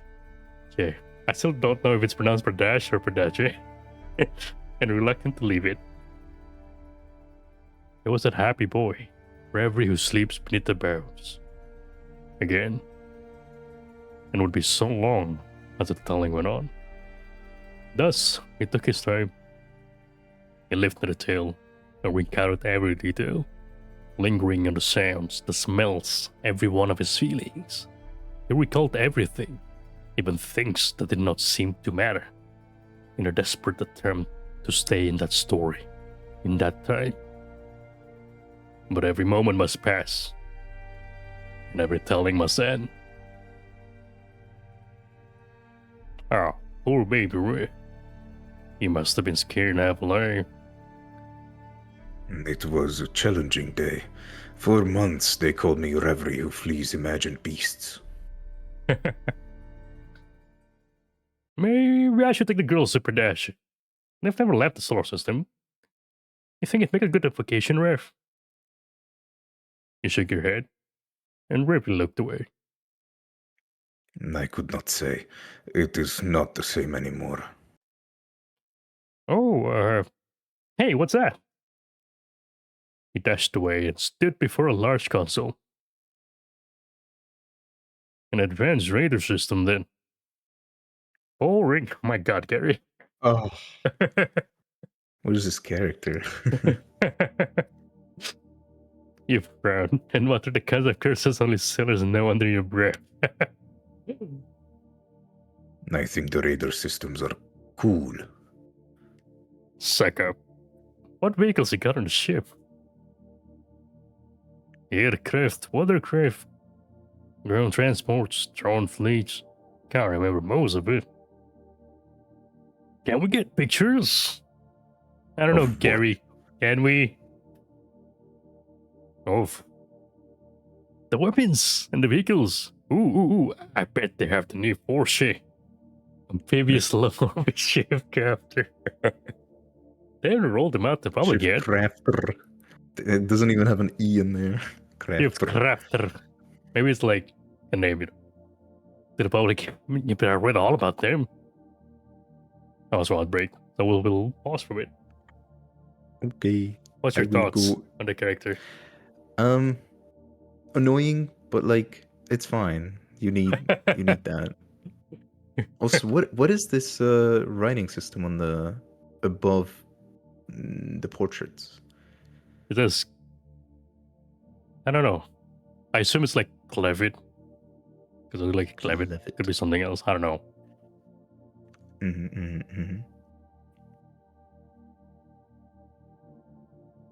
Amphibious lower shift. I will be right back. Got it. Alice. Meg. No. I see. What's up, kitty? Also, like yesterday, my cat was being naughty. She wanted to get on the desk, but I was working or doing something. And when I evicted her off my desk, she got on my bed, and I kid you not, I heard the stream of water. Only because I was wearing these earphones where the right side of it was very quiet for whatever reason. Even after I tried cleaning it or fixing it. But that's beside the coin. But I turned to my right and I saw her pissing on my bed. Like, oh my god, this cat. And then she had the audacity of just like watching me after. I am back. Welcome back. You can't pee? Is that what Yes. the context is? She pissed on my bed. That's not nice. Because I evicted her off my desk. I had to like basically try to tap all the urine with like paper towels, and then I had to use freaking vinegar and water to kind of like strip the enzymes and suppress the It's smell. kind of sad. Yeah, I was annoyed. 500 cans of Febreze. Cancel that cat right now. And I know she's just like sleeping next to my feet like a log, like nothing happened. It's fucking freaking cats. Anyway. See, I worked the last generation, but this new generation has superior internal climate controls and oxygen recycling system. I'd kill to see one. He turned to Reverie and smirked. You have one? Reverie scratched his chin and snorted. Oh, we have 3. 3? Why don't you say something sooner? Oh, can I get inside or... Yeah. Can I look at the engine? They put some secret new tech in the valves and fuel injector and I need to know. You raised an eyebrow at Reverie and shrugged. Can we? Reverie almost felt guilty seeing the look of wonder in your brother's face. It was the first thing he seemed genuinely interested in. But he had a job to do, and Gary had almost been thrown off the ship once already. No, it is out of the question. But I really wanna... Untrained civilians are not to have access to the equipment and munitions we have on board. It is dangerous, and as you said, much of this technology is not public. But I'm trained. I'm a mechanic. A good one. It is not possible. My friends and I are playing a game. Well, have a good one, you Warwick. Good luck. Win. Win. Gary's smile grew If you wider. don't come back. Don't listen to him. If you lost, it's fine. You can come back. Gary's smile grew wider and he glanced at you. Reverie could not tell what hid behind his eyes, but it made you groan. You held your wrist up, looking down at your watch. Well, you hear the band. The tour is over. Let's hit the pool. Party's almost over. ... Is he? Are you gonna winch, really? He's smirking in that portrait. In the Looks like dot, his... dot, dot. Party?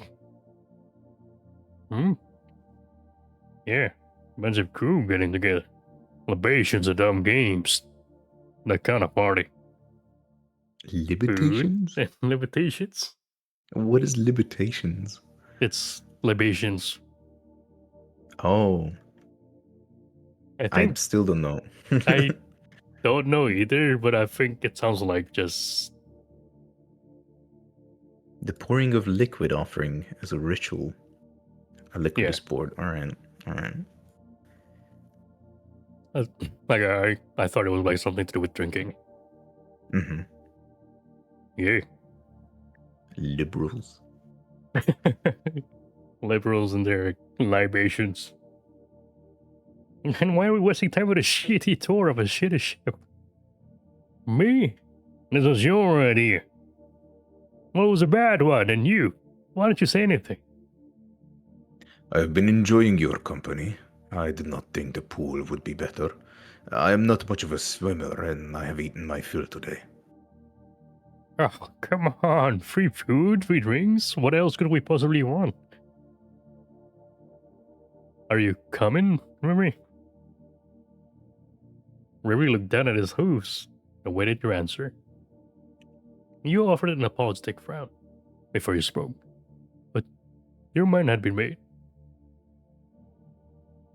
No, he's not. Don't be rude, right, Rev? You dragged a hand down your face and cursed. I do not take offense. Gary made an exaggerated sigh and rolled his shoulders while he turned to you. Come on, you'll be fine.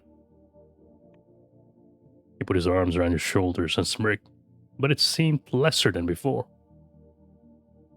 What's the big deal? The more the merrier. I want to spend with my brother.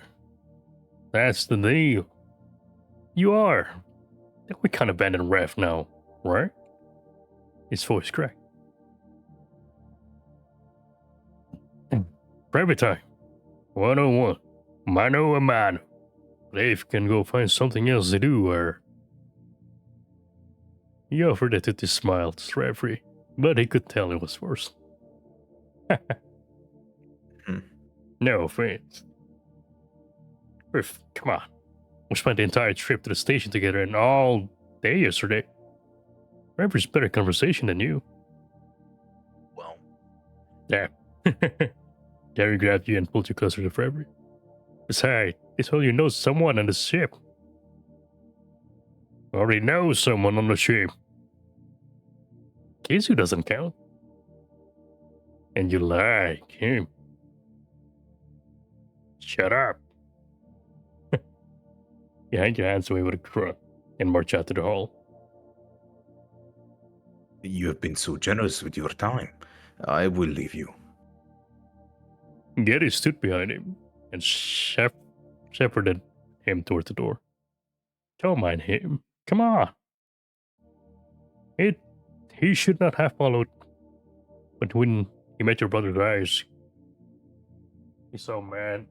Oh, 1 second.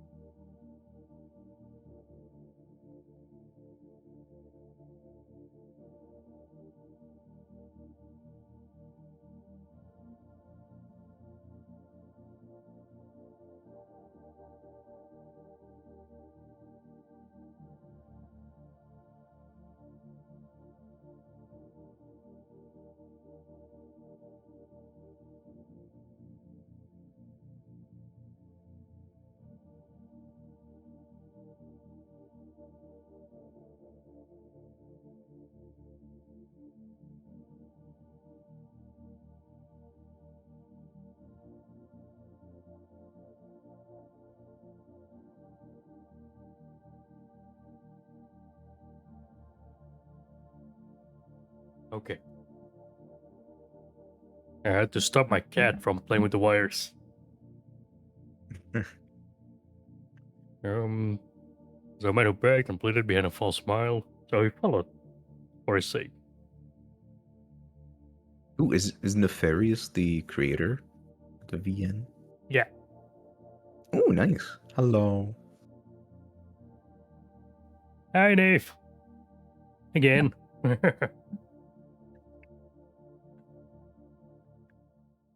Oh, you were laying against the wall, opposite the door the way human men like to do to look cool. You're kidding me.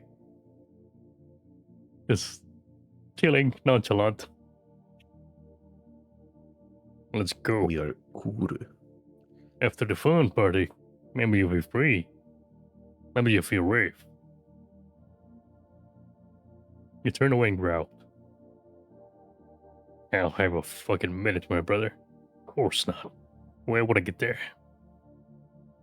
We've had years, Tonk. Years.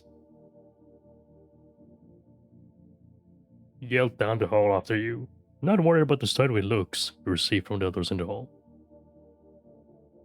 Tonight's my last night. Fucking. Forgive me if I want to spend some fucking time with my fucking family. It's a lot of fucking. Hey. Gary muttered under his breath, and really wish he had not. No, you don't. Drama! You stopped and turned on him, and your shadow swallowed him. Well, what'd you say? I said, where's the pool? His smile came back so quickly Reverie was not sure he had ever left. And it made him think he must have misheard. That's not... Fine. You want to go through pool? Let's go. My God. Emily drama. You walk faster, keeping distance between you and the others. Reverie thought he heard you mumble something, but you were too far away, and the words did not reach him. Now I should go. He said to Gary. Carefully, he did not hear. Nah, he's just being a grump. He's always been grumpy. But he's extra grumpy today. He'll get over it.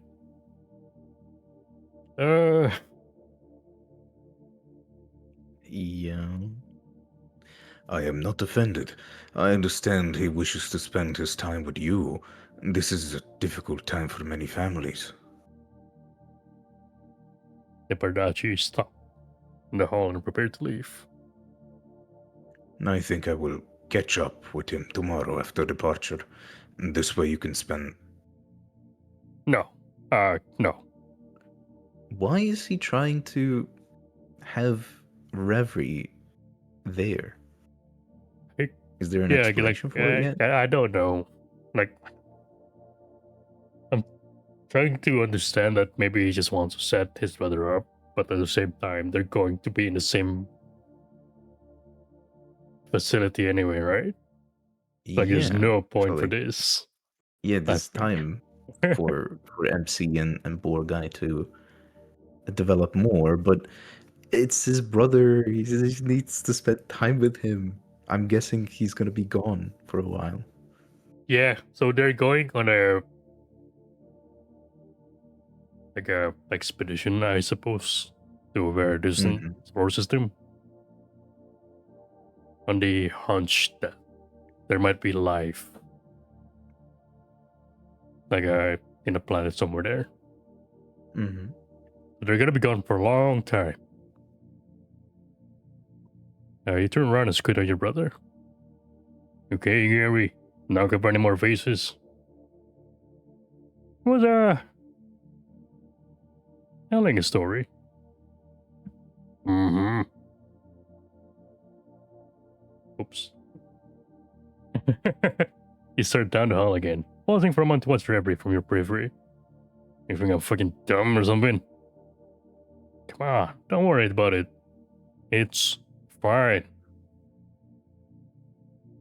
His smile was a grimace, and his eyes had that shadow from before, and a glint of anger of desperation in them.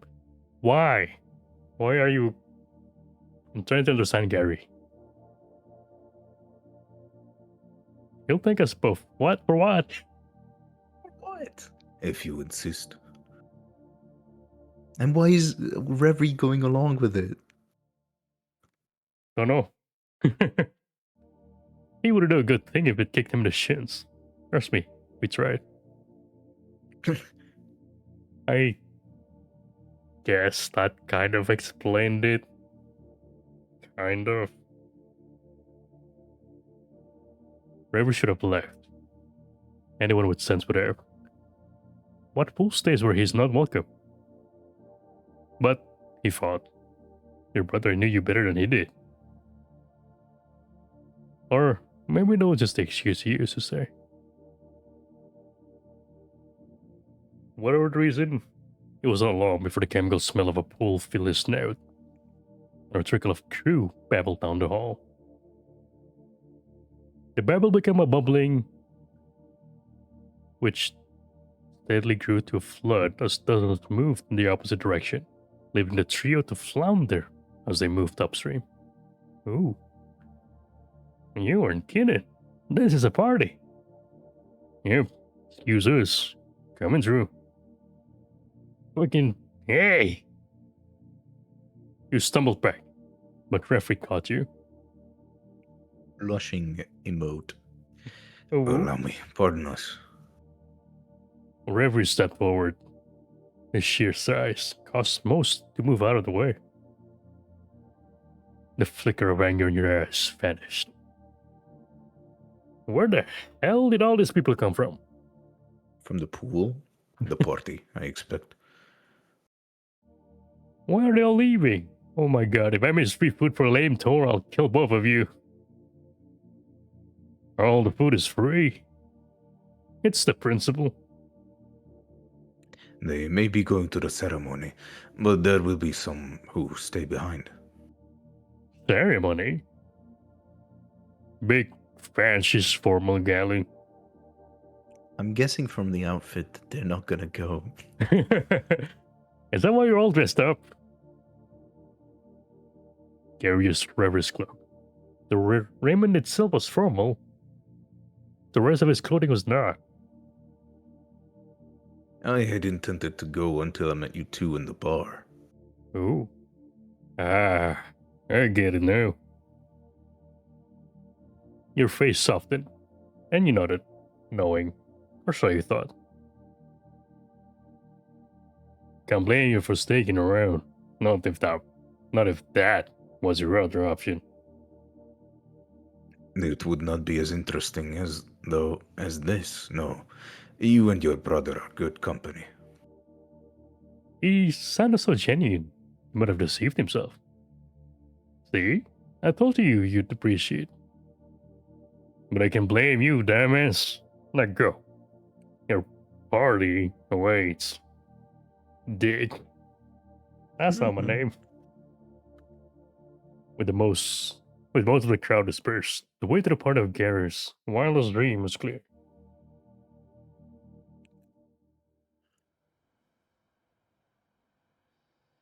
Welcome to the party. Roughly 2,000 people miled about the room, and the atmosphere was bad. This is like old people party. Are you sure this is the place? Some food remained at the bottom of silver trays, either drenched in sauces or dried out, but always cold. And once full ice chest had mostly melted, leaving only a handful of cans and colorful glasses floating in room temperature water. Next to it was a table with other recreational intoxicants. There was barely anything left, and what remained was unsafe for human consumption. The crew scattered around. The room fared no better. They're late. Sunken-eyed and listless, they milled about without direction or purpose. Some swam or floated, but most lingered in the corners, away from the water by themselves, nursing drinks or pecking away their food, or crying into their paws, palms, or claws. There was a small gathering of 3 people whispering to one another in a smaller, waiting pool, but their expressions were grim and closed off. Another crew member lounged in a chair, seemingly unbothered by the mood of the room, as she read a book and had her tail curled around her leg. Posters and flyers were stuffed into overflowing trash cans, lying wet on the ground or floating in the chemically treated water, their lettering and images now ripped and faded.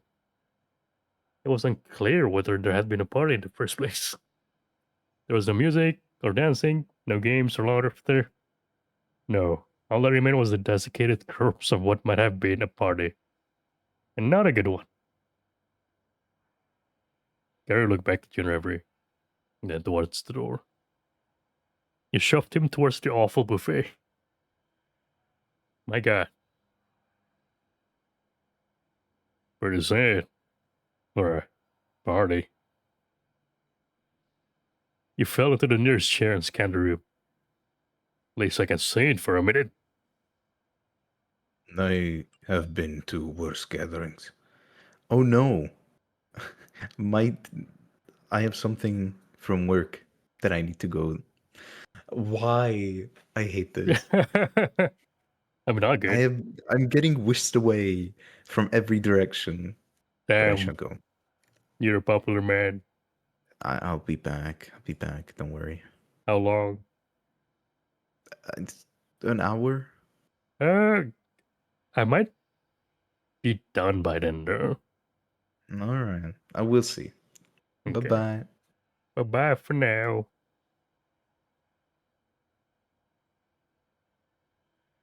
And he's gone. Head out there. Your eyes narrowed. You stood back up. Is everything alright? Maybe. You walked towards the person reading her book nearby and held your cap to your chest. Excuse me. I'm Duncan Shields. Oh, his name is Shields. Pretty cool. Comms officer and head of search and rescue. I'm an engineer. Humor. A pleasure. She extended a paw, which you graciously threw. Then she looked back to her book. I hate to be bothered, but I can't seem to find a lifeguard. There isn't one. I don't think. Your smile was gentle and warm and inviting. Your voice was high and sweet, nothing like your usual sonorous rumbling tone. Did they leave after the party ended? Rev did not recognize it then. But that sweetness was a thin mask for shimmering rage. Damn, no lifeguard. I don't think we had one. She did not look up from her book as her eye twitched, and the gentle smile began to crack. Reverie felt compelled to step back. Then why are there people in the pool? Her voice deepened like a thunder crack on the horizon. To swim? Without a lifeguard? She coughed and her tail curled around her leg, while thunder rolled beneath her voice. Yes? Were people drinking? She nodded and raised her book. Duncan, don't scream at this lady. Doing drugs. Nothing illegal, man. It does us below and safe. Or you loop over her like a storm cloud. Let me get this right. People were drinking, blah blah blah, with no lifeguard. Discreetly, yes, that you did not hear. Reverie winced. His eyes fell on you. Your voice reverberated off the walls, and the waters that filled the space. It was suffocating and inescapable. You inhaled and paced back and forth. He's angry. Are you aware that the pool can only be operated while a lifeguard, a qualified lifeguard, is present? Yes, but who cleared this? I need the contact information. Unbelievable. Ravi dared to approach and set upon his shoulder. He braced for a white hot rage, but instead he felt ease. If only slightly. Oh. No one has been hurt. Thank God for that. People drinking by a pool with a lifeguard. We're lucky nobody drowned. Gary came trotting over with his face half stuffed with cold foods. He took a bite of something and spit it out.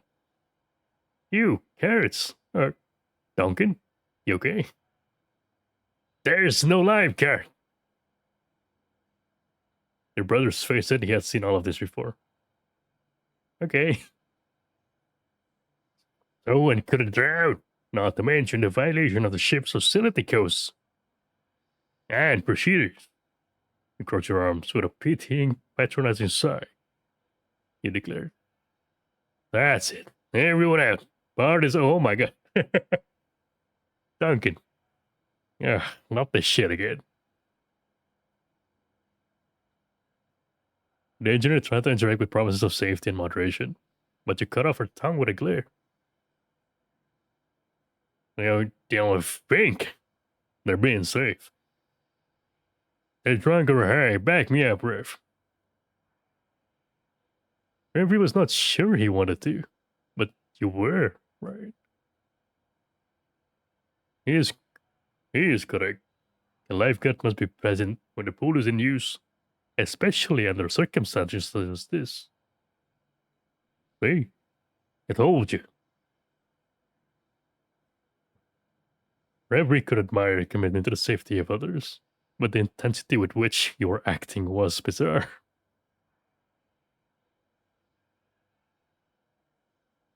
He was no stranger to making unpopular decisions to keep people safe. But given the circumstances, he felt there was no harm. So why had you been so angry over such a small thing? Would it be presumptuous of me to assume that you are a lifeguard? I got the suit. Yeah, why? Then, there is a lifeguard present. I'm halfway drunk. A halfway drunk lifeguard is better than no lifeguard, yes? Gary nodded, face still full of miscellaneous footstuff. Look around the room and chewed on your lower lip. Your eyes met Referee's. And with a great sigh, you exhaled your anger, leaving only disappointment and frustration. Okay, fine. You turned to the crew who tried to hide behind her book. Sorry for yelling. Bad mood. Gary muttered an apology to her about my asshole brother, or slunk away. Reverie could not blame her. For someone of relatively small stature, you were possessed of a great force of will. Alright, ways granted. I'm on duty. Yeah, now let's try living up this miserable party. Why are you looking at me like that? You grab his shoulder and turn him around. That means I'll be out there. He pointed to a tall and thin construction of metal bars and plastic, the lifeguard's post. Congrats! You get to hang out with Reverie. I'll get out of your way. He swept the drink from his hand. And this is mine now. Come on. There's barely anyone in the water. You can watch from here and reach out for you. But you sweated his line away. Nope. Enjoy your party. You trudged away to your lonely tower and began your vigil. Fuck.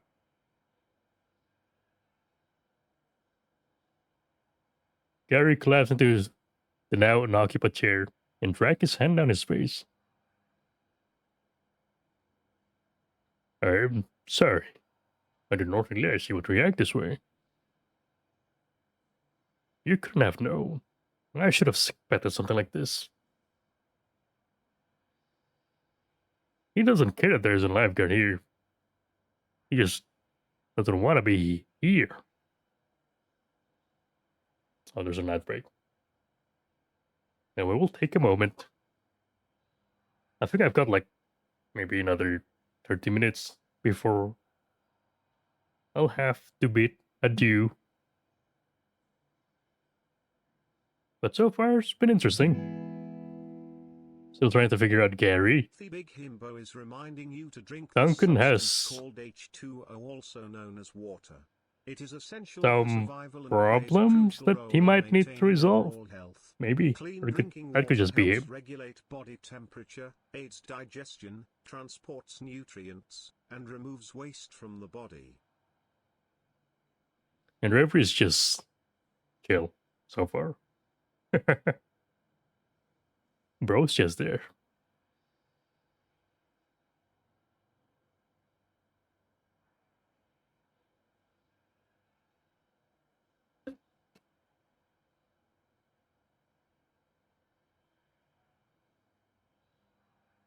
Oh, my nose. It itches.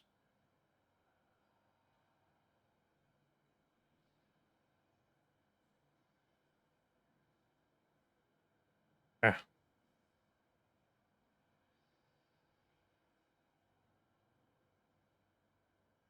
Okay.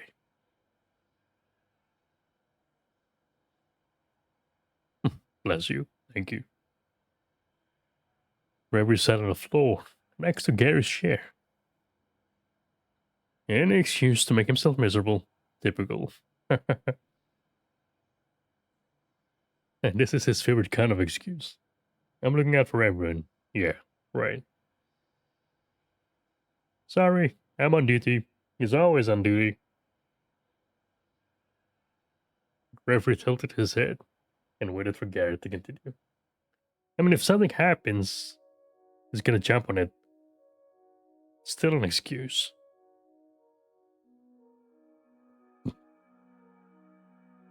Was that what this was? An excuse. Such potent anger, such passion, really be an excuse? He's always waiting for something to happen. Some crisis, someone to save, not even in a big way. Oh, Dunk, I'm out of milk. Next thing I know, he's at my door with milk.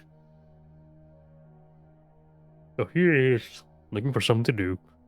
Someone to save. Anything but being here.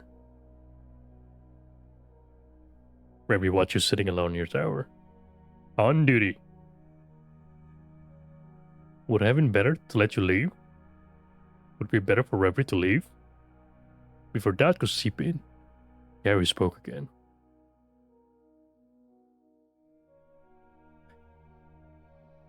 One time, just once, I wish he could be here, but he can't. Not even he was trying, no? But then Gary would like try to push him to doing things. And then like basically just steal the spotlight. I don't know, it's complicated.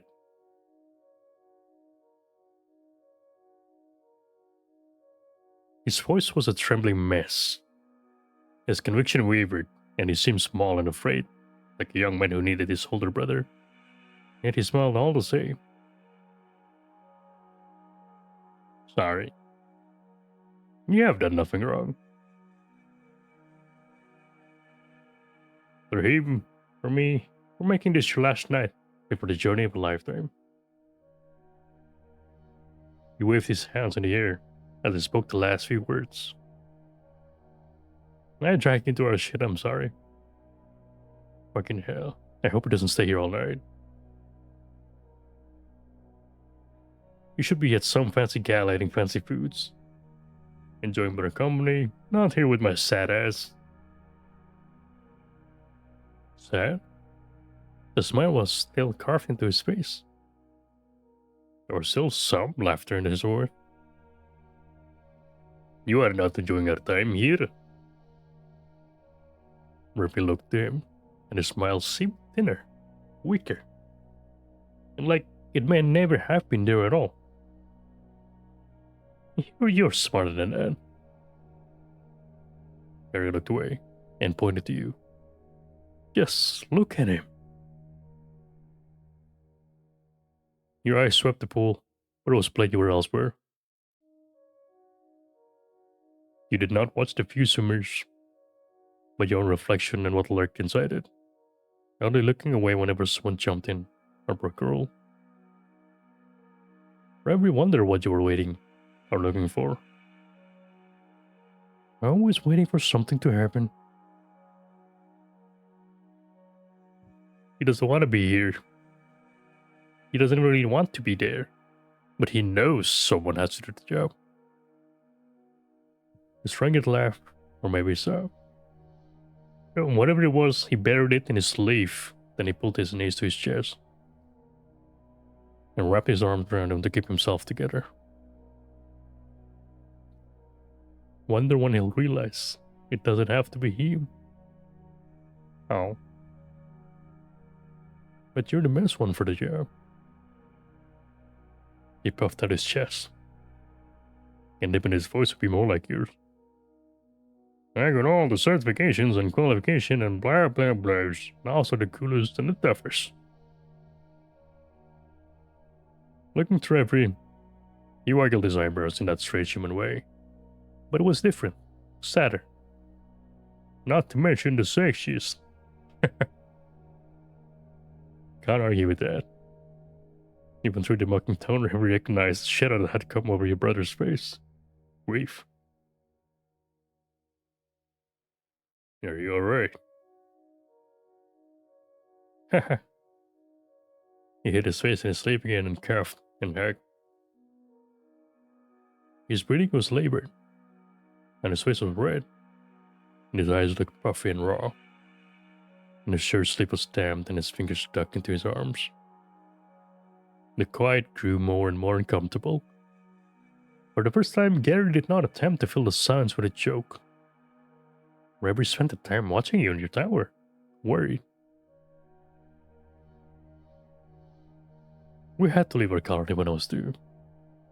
Duncan doesn't like to talk about it. I don't remember much, just him grabbing me from bed, and then we're on a ship out of there. He sat up and crossed his legs. It seemed such a wrong thing that words so serious came from someone who had been so joyous, hadn't he?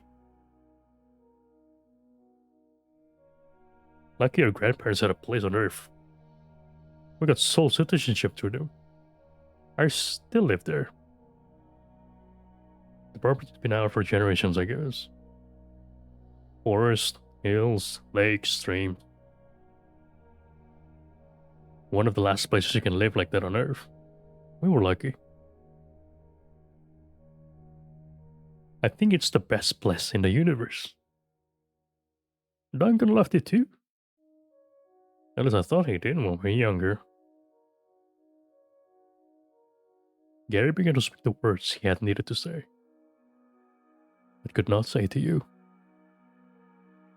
When such a rare opportunity presents itself, one cannot allow it to pass. You go exploring for days, camping, hiking. Then you go to boating and surf sites on the lake, rivers, then the ocean. Then I guess it only makes sense he starts flying. I thought he just couldn't get enough, but nah, that's not right. He's looking and looking for something, and his head is somewhere far, far away. Even then, He told me she should take care of us. He shook and heaved, and croaked out the next few words.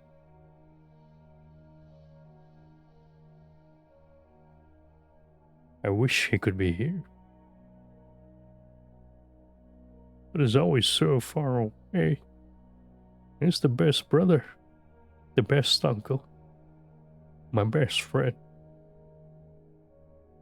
He's good. Reverie was taken back.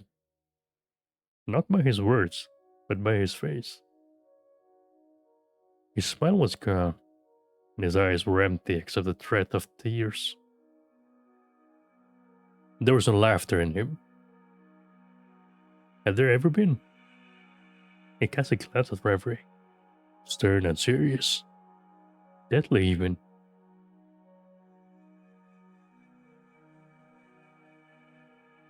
You understand me? He wiped his face on his sleeve again, and scoured away tears and treacherous thoughts. When he was done, his smiles was back. We are lucky to have him with us. More than you know.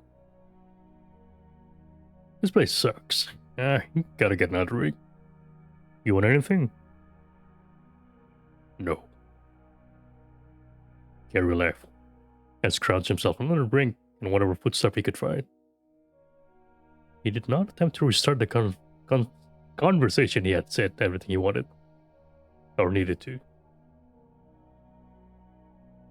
When the conversation ended, the pair looked sunken eyed, tired, and like there had never been a party in the first place. Reverie sat and watched you. The only thing that broke up the somber mood of the room was your old command to stop running, or to quit diving, and every order issued set more and more people away. Till there was nobody there. It was not until you turned around that Reverie looked away.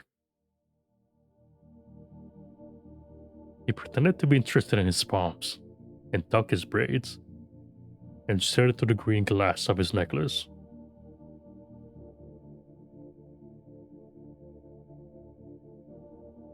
You were checking me out, weren't you? Really? He looked up and found you with your hands on your hips, smirking at him. Was I so obvious? It's fine. I've been checking you out too. You winked and made finger guns at him, then shouted at your brother. Might as well, because someone insists on having you around. Fuck you too, Gary said with eyes closed and middle finger raised. You extended a hand and helped Reverie up. Finally. Ready to get out of here? Me? This whole thing was your idea. My idea that you hate. You winked at Reverie, and his nails snapped behind him. I don't think it's been all bad. Nah, it's been pretty shit. I don't bring my trunk, so I can't swim anyhow. Gary stretched and yawned. You observe him with arms crossed, then you look at Reverie, and you saw mischief in your eyes. The same kind of mischief that was ever present in your brother's face. You're right. Shame too. Water looks fine. You take a step forward past Reverie. Gary muttered a passive agreement, but then his eyes widened. Stay back. Yeah, push him off. No, don't let him get him. Reverie. Police. Security, Jesus. Gary turned and fell over the chair behind him. He grabbed the back of his shirt and pulled him towards you. Reverie felt sympathy for your brother, but it was not his place to interfere in a dispute between siblings. Release me, you barbarian! Reverie, help! The shirt is new. It's new. With a grunt, you lifted your brother and dragged him to the pool's edge. Oh, he lost his thing. Let go. Don't you fucking dare, Duncan. Duncan! Yeah!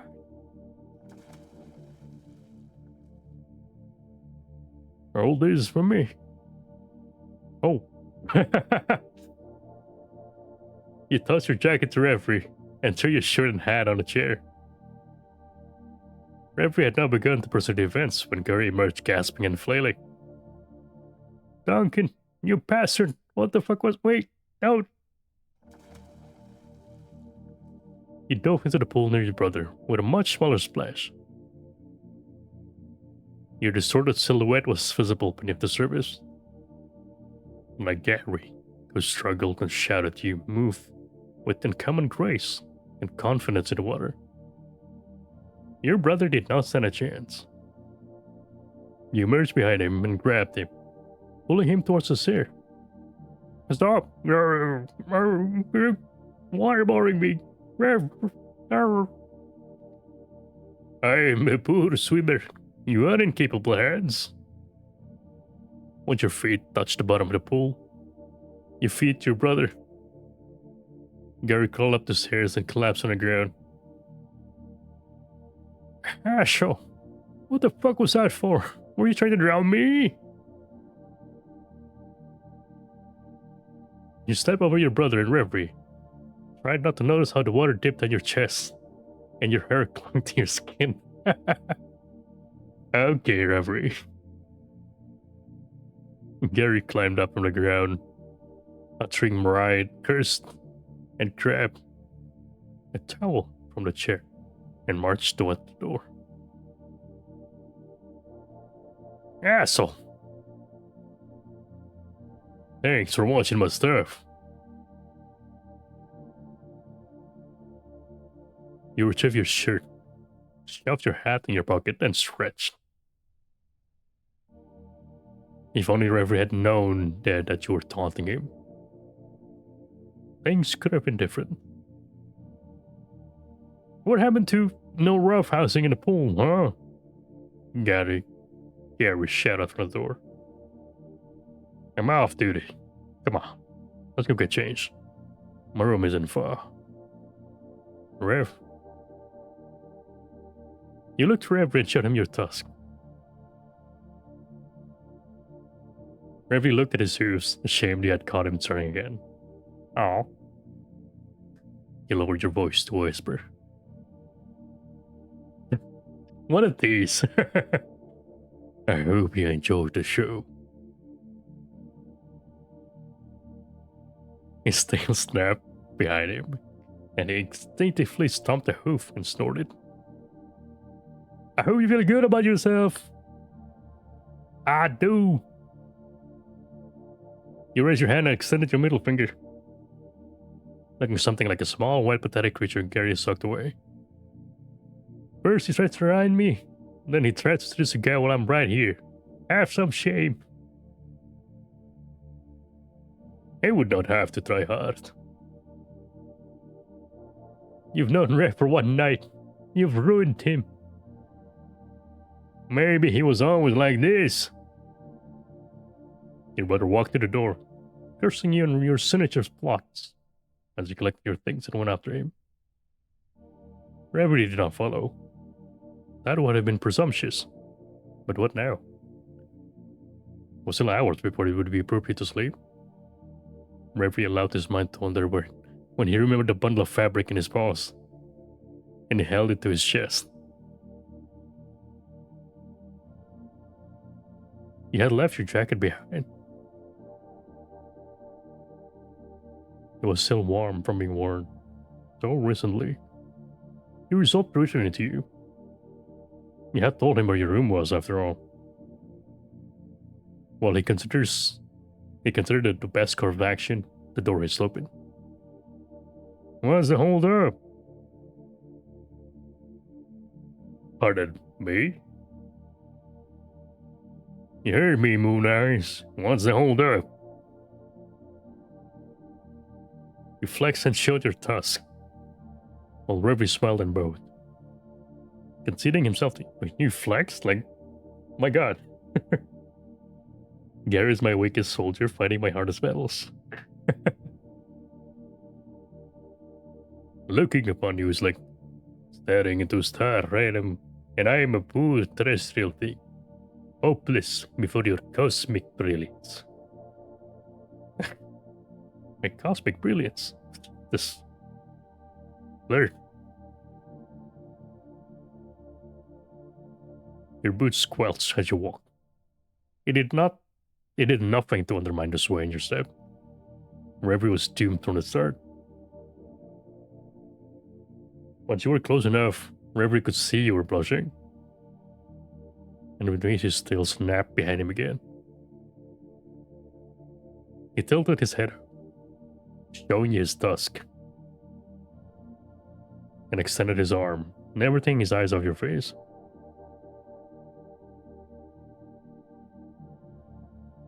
Your jacket.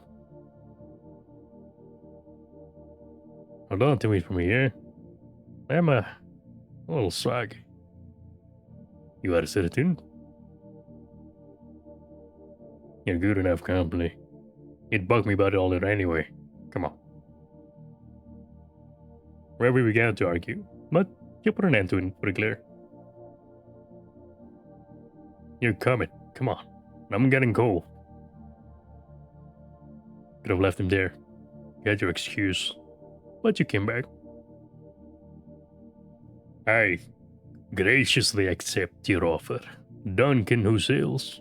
Your company has roused my hearts to song. He bowed, glad he did not need to excuse himself this way. Oh my god. I like the way you talk. This was the way he had always talked, he thought. But if he enjoyed, he would not stop. And since your brother was no longer present...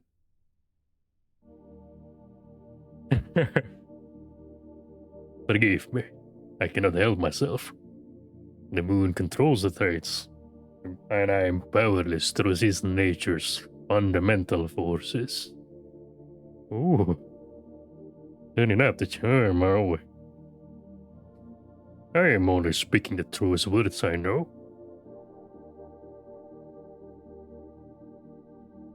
You put a palm on his chest and tried to hide your face. Then you laugh and whisper to yourself and push away, leaving your head when putting on Winifred's uniform. What a tease. Come on.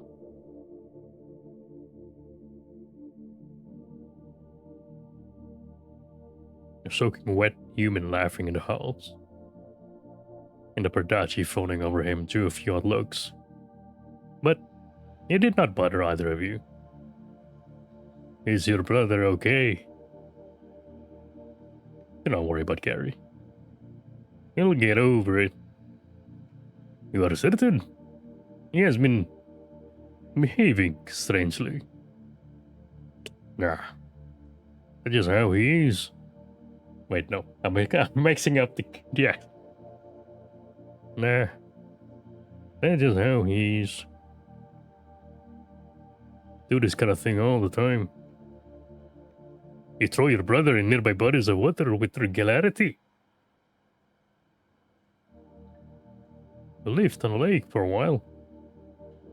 That is an unusual way of resolving conflicts. You open your arms and shrug. But despite your confidence, a flash of worry darted across your face. He's probably laughing it up as we speak, unless he got lost. But the worry stuck at you.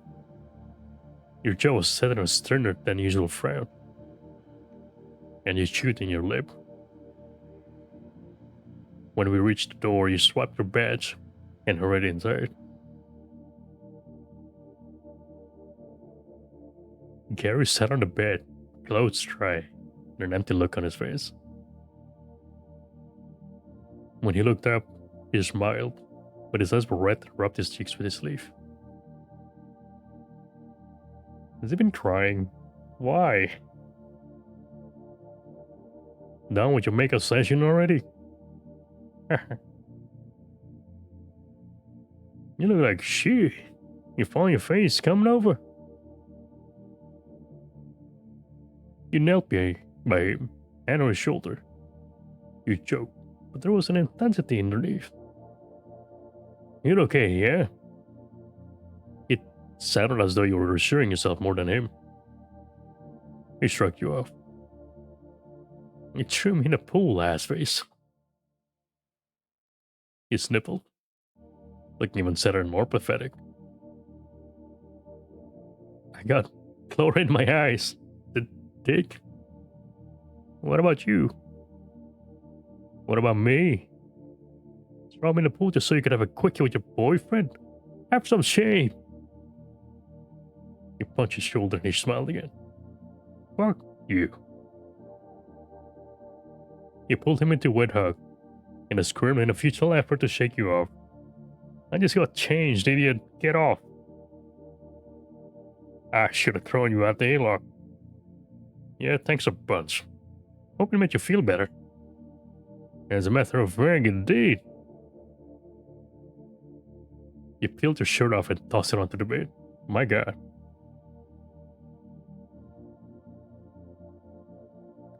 You're going to change now? You got a problem with that all of a sudden?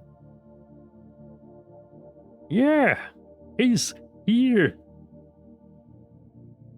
He swung an accusatory finger in reference direction. I don't want to watch you and your boyfriend getting frisky. My boyfriend can take a peek? Oh, damn. Referee's too hot, and he dragged the hoof across the floor with a discordant scrape. The way you left made him want to turn around, but the sound of Gary throwing something at you put an end to that selfish thought. This was your idea. Come on, take a look, Rev. What is going on?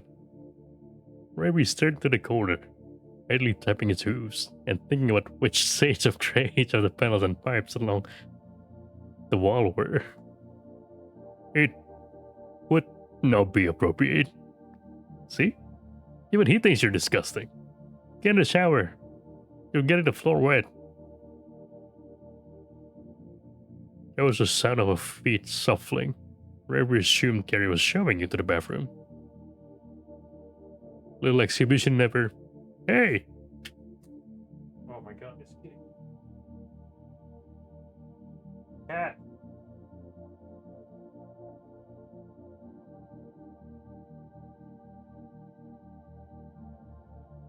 Bad kitty.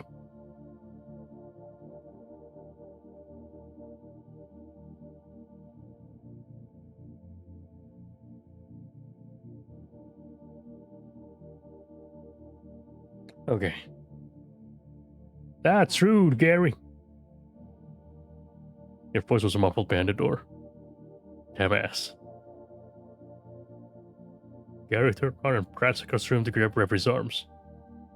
He likes you.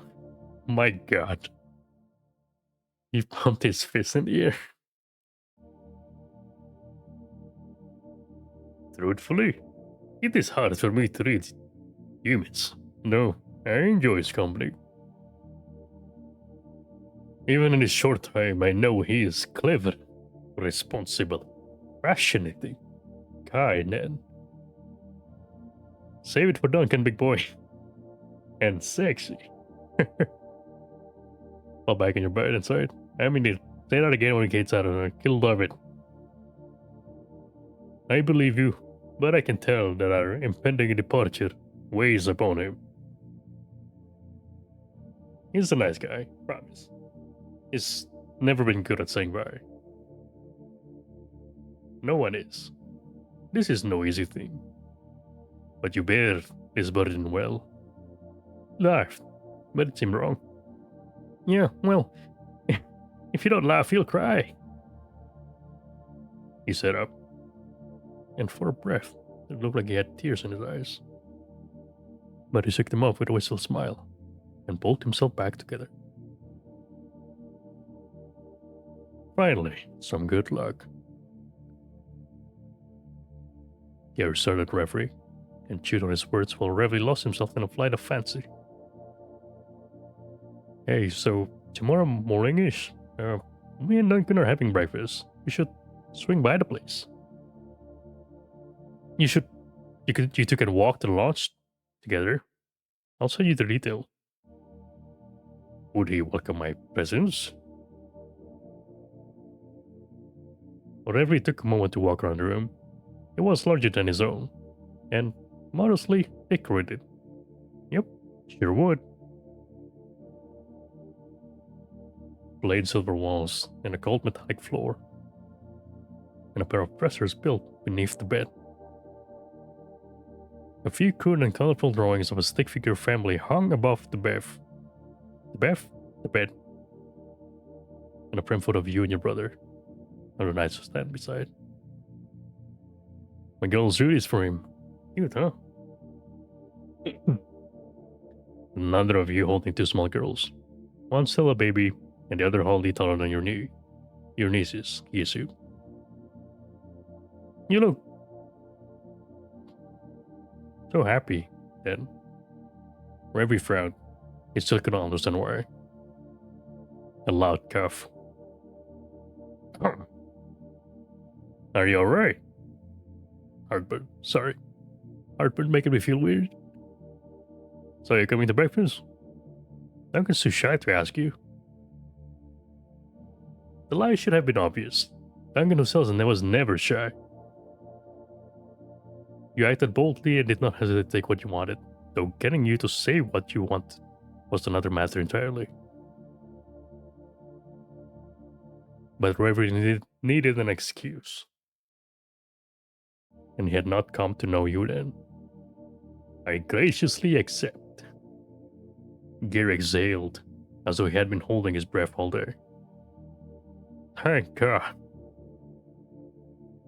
He melted into the bed as his shoulders relaxed, and his jaw unclenched. His fist opened, and he put his hands over his chest. Looking at your discarded shirt, he took your badge and laughed. Is this the picture they used? Damn it, Duncan. He was stuck at pictures. He ran his fingers over the photo and the mask slipped for a single counted breath.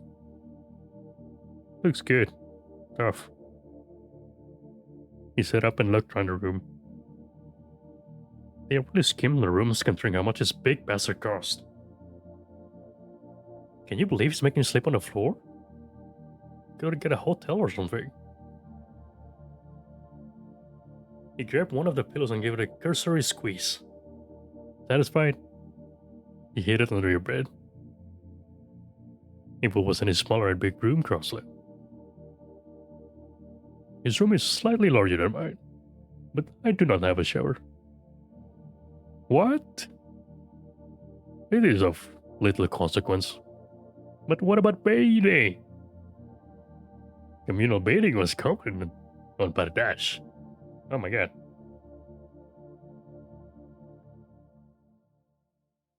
You can use my shower if you want. He emerged shirtless from the bathroom and winked. Alright, I'm all cleaned up. You can turn around now. He looked at your brother. His face and eyes were still red. You sure you're okay? You crouched in front of him and he turned away, unable to hold your gaze. Yeah, fine. Alright. I'll send you tomorrow's schedule. We'll go out to shape early, beat the crowd. I can't believe people are gonna be lining up to watch a big dumb ship leave. Lucky you. You can skip the line. You sat on your head and started pulling on your shoes. Gary could not look at you. His eyes were glassy and Reverie was certain to hear the small pain whine escapes him. After a couple Bloody Marys at breakfast, Will. The heart-like projection was shoved in your face. Gary, what the f... Hi girls, it's me and Uncle Doug. We're in space. You bit back the curse and force a smile. What the fudge are you doing? I'm recording a feed for girls, so they can see your room. Hey girls, here's my favorite nieces. Uncle Doug has a boyfriend. Gary turned the projection toward Reverie. Say hi, Rev. Hello, I am Reverie of Padash, who remembers. He bowed and showed his tusk. He's an alien. Extra solar life form, and he's not my boyfriend. He smiled through the screen at Reverie. I like him though. Your dad's been taking pictures of everything, and I got you some souvenirs, t-shirts, little stuffy, a model of the ship, and how are you getting all that home? They ship it. Intergalactic shipping ain't cheap. It's, well, okay, it's not. Maybe I should. Don't worry about it, and hey, Gary. He pointed at the screen. It was still facing Reverie. Sorry. He swept the screen back around before he took it from him. This is my room for the skip. Not I've been, huh? There's a pool, and library, lots of cool science stuff. You'll love it. You spent the next several minutes gushing to your nieces and sister-in-law. You're so animated and joyful, Referee had wondered if you were the same person he had spent the last several hours with. The bags under your eyes softened, and your perpetual glower was gone. Every other thing you said was I love you, and I will miss you. And how you wished you could share this adventure with them. Jabri could not stop himself from feeling envious. He had so much, yet you were still leaving. Why?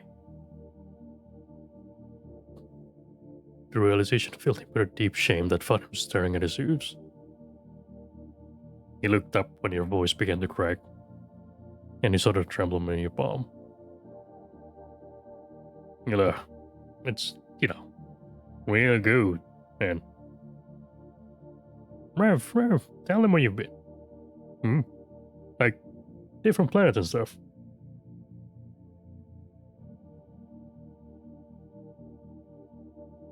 I have visited the 3 habitable worlds in the Pardachi cluster, and I have been to VODS.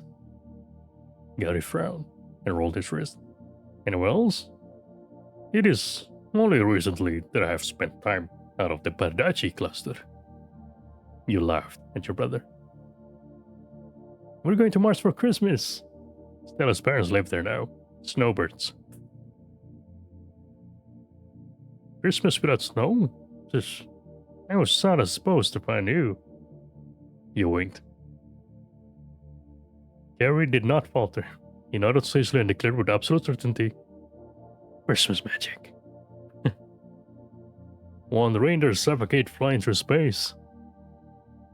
Gary leaned in, the smile never leaving his face. If you ruin Santa for my girls, it doesn't matter how far you, I'll find you and I'll kill you dead. They have spacesuits and magic. Christmas magic. Oh, that's right. I dang forgot. Your dad's the smart one. And hey, look. You scooted to the side to reveal the wall behind you that held those colorful drawings. Upon closer inspection, Referee saw what must be 3 names written beneath each of their figures. One even wore an orange coat like yours. And save your drawings, even frame them. Your voice cracked, but you quashed the feelings with a bright smile, and no small amount of pride. Speaking of Christmas, an impish glimmer flickered in your eyes. Another thing you shared with your brother. I need a room for a sake. Or a surprise. Ooh, why? Give me my phone back. No, I need 2 minutes. Fine. Gary considered with little protest, and Reverie bowed. As you wish. Wait, Gary grabbed the device and spun the screen around. Bow again. Christ. You don't have to do it. Reverie bowed again, deeper and more exaggerated. If it was for their children, why not? Though he did wonder if it was more for Gary than his daughters. Gary giggled and slapped his leg. They gotta get a kick out of that. He took the phone back and shoved Gary to the door. Get out of here. Before the door closed, Reverie looked over Gary and passed you the pictures on the wall. Bright and colorful and full. The only color on the gray walls. He better not have bought the girls a fucking pony or something. Gary leaned against the wall the way that humans always seem to do. But he seemed guilty, nervous. Hands in his pockets, glancing back at the door, failing to make eye contact. So, Reverie, did you have any plans? Rude? You ruined nothing. The evening has exceeded my expectations. Once I have given Duncan who seals my thanks, I will return to my room. Room? That's what, just big enough to stand in? It is acceptable. I do not need much space. I will only be there when sleeping, or reading, or meditating. If you say so. It sounds too small. Between his questions, Gary will glance back at the door, waiting. I will need to refresh my knowledge of the survey equipment. That will occupy many things. That's work. This place is like a luxury cruise ship. What do you do for fun? Reverie ran his finger through his braid. Outside of a few amenities in the lobby, much of the ship was starkly utilitarian. Even your room was all gray panels and simple lights. But he saw no reason to shatter Gary's illusions. On that note, I think I'm gonna have to call it here. Because I have to go in 10 minutes. But it's been a wonderful read.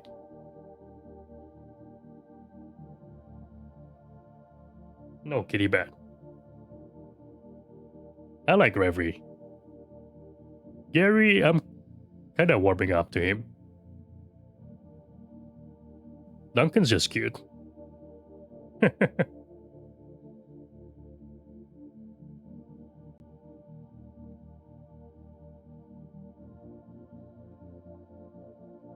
Let us move to the end screen.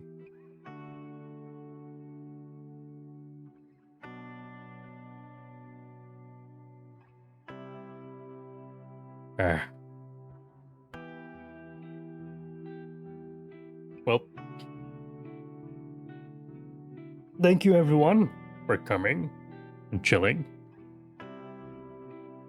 and listening to me read.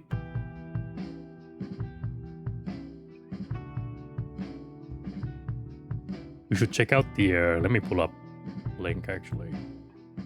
Check it out yourself if you want to read the whole thing.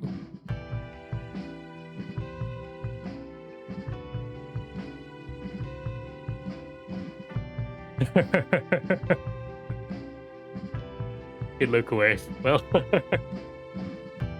be sure to check out nefurious.h.io if you want to be interested like yourself. I might be continuing it with like Rack next time, and perhaps Flabber and Co. But we shall see. I'm gonna end the stream before the break. The ad break starts in 2 seconds. Up. Well, I'll see you guys around. Have a good time zone.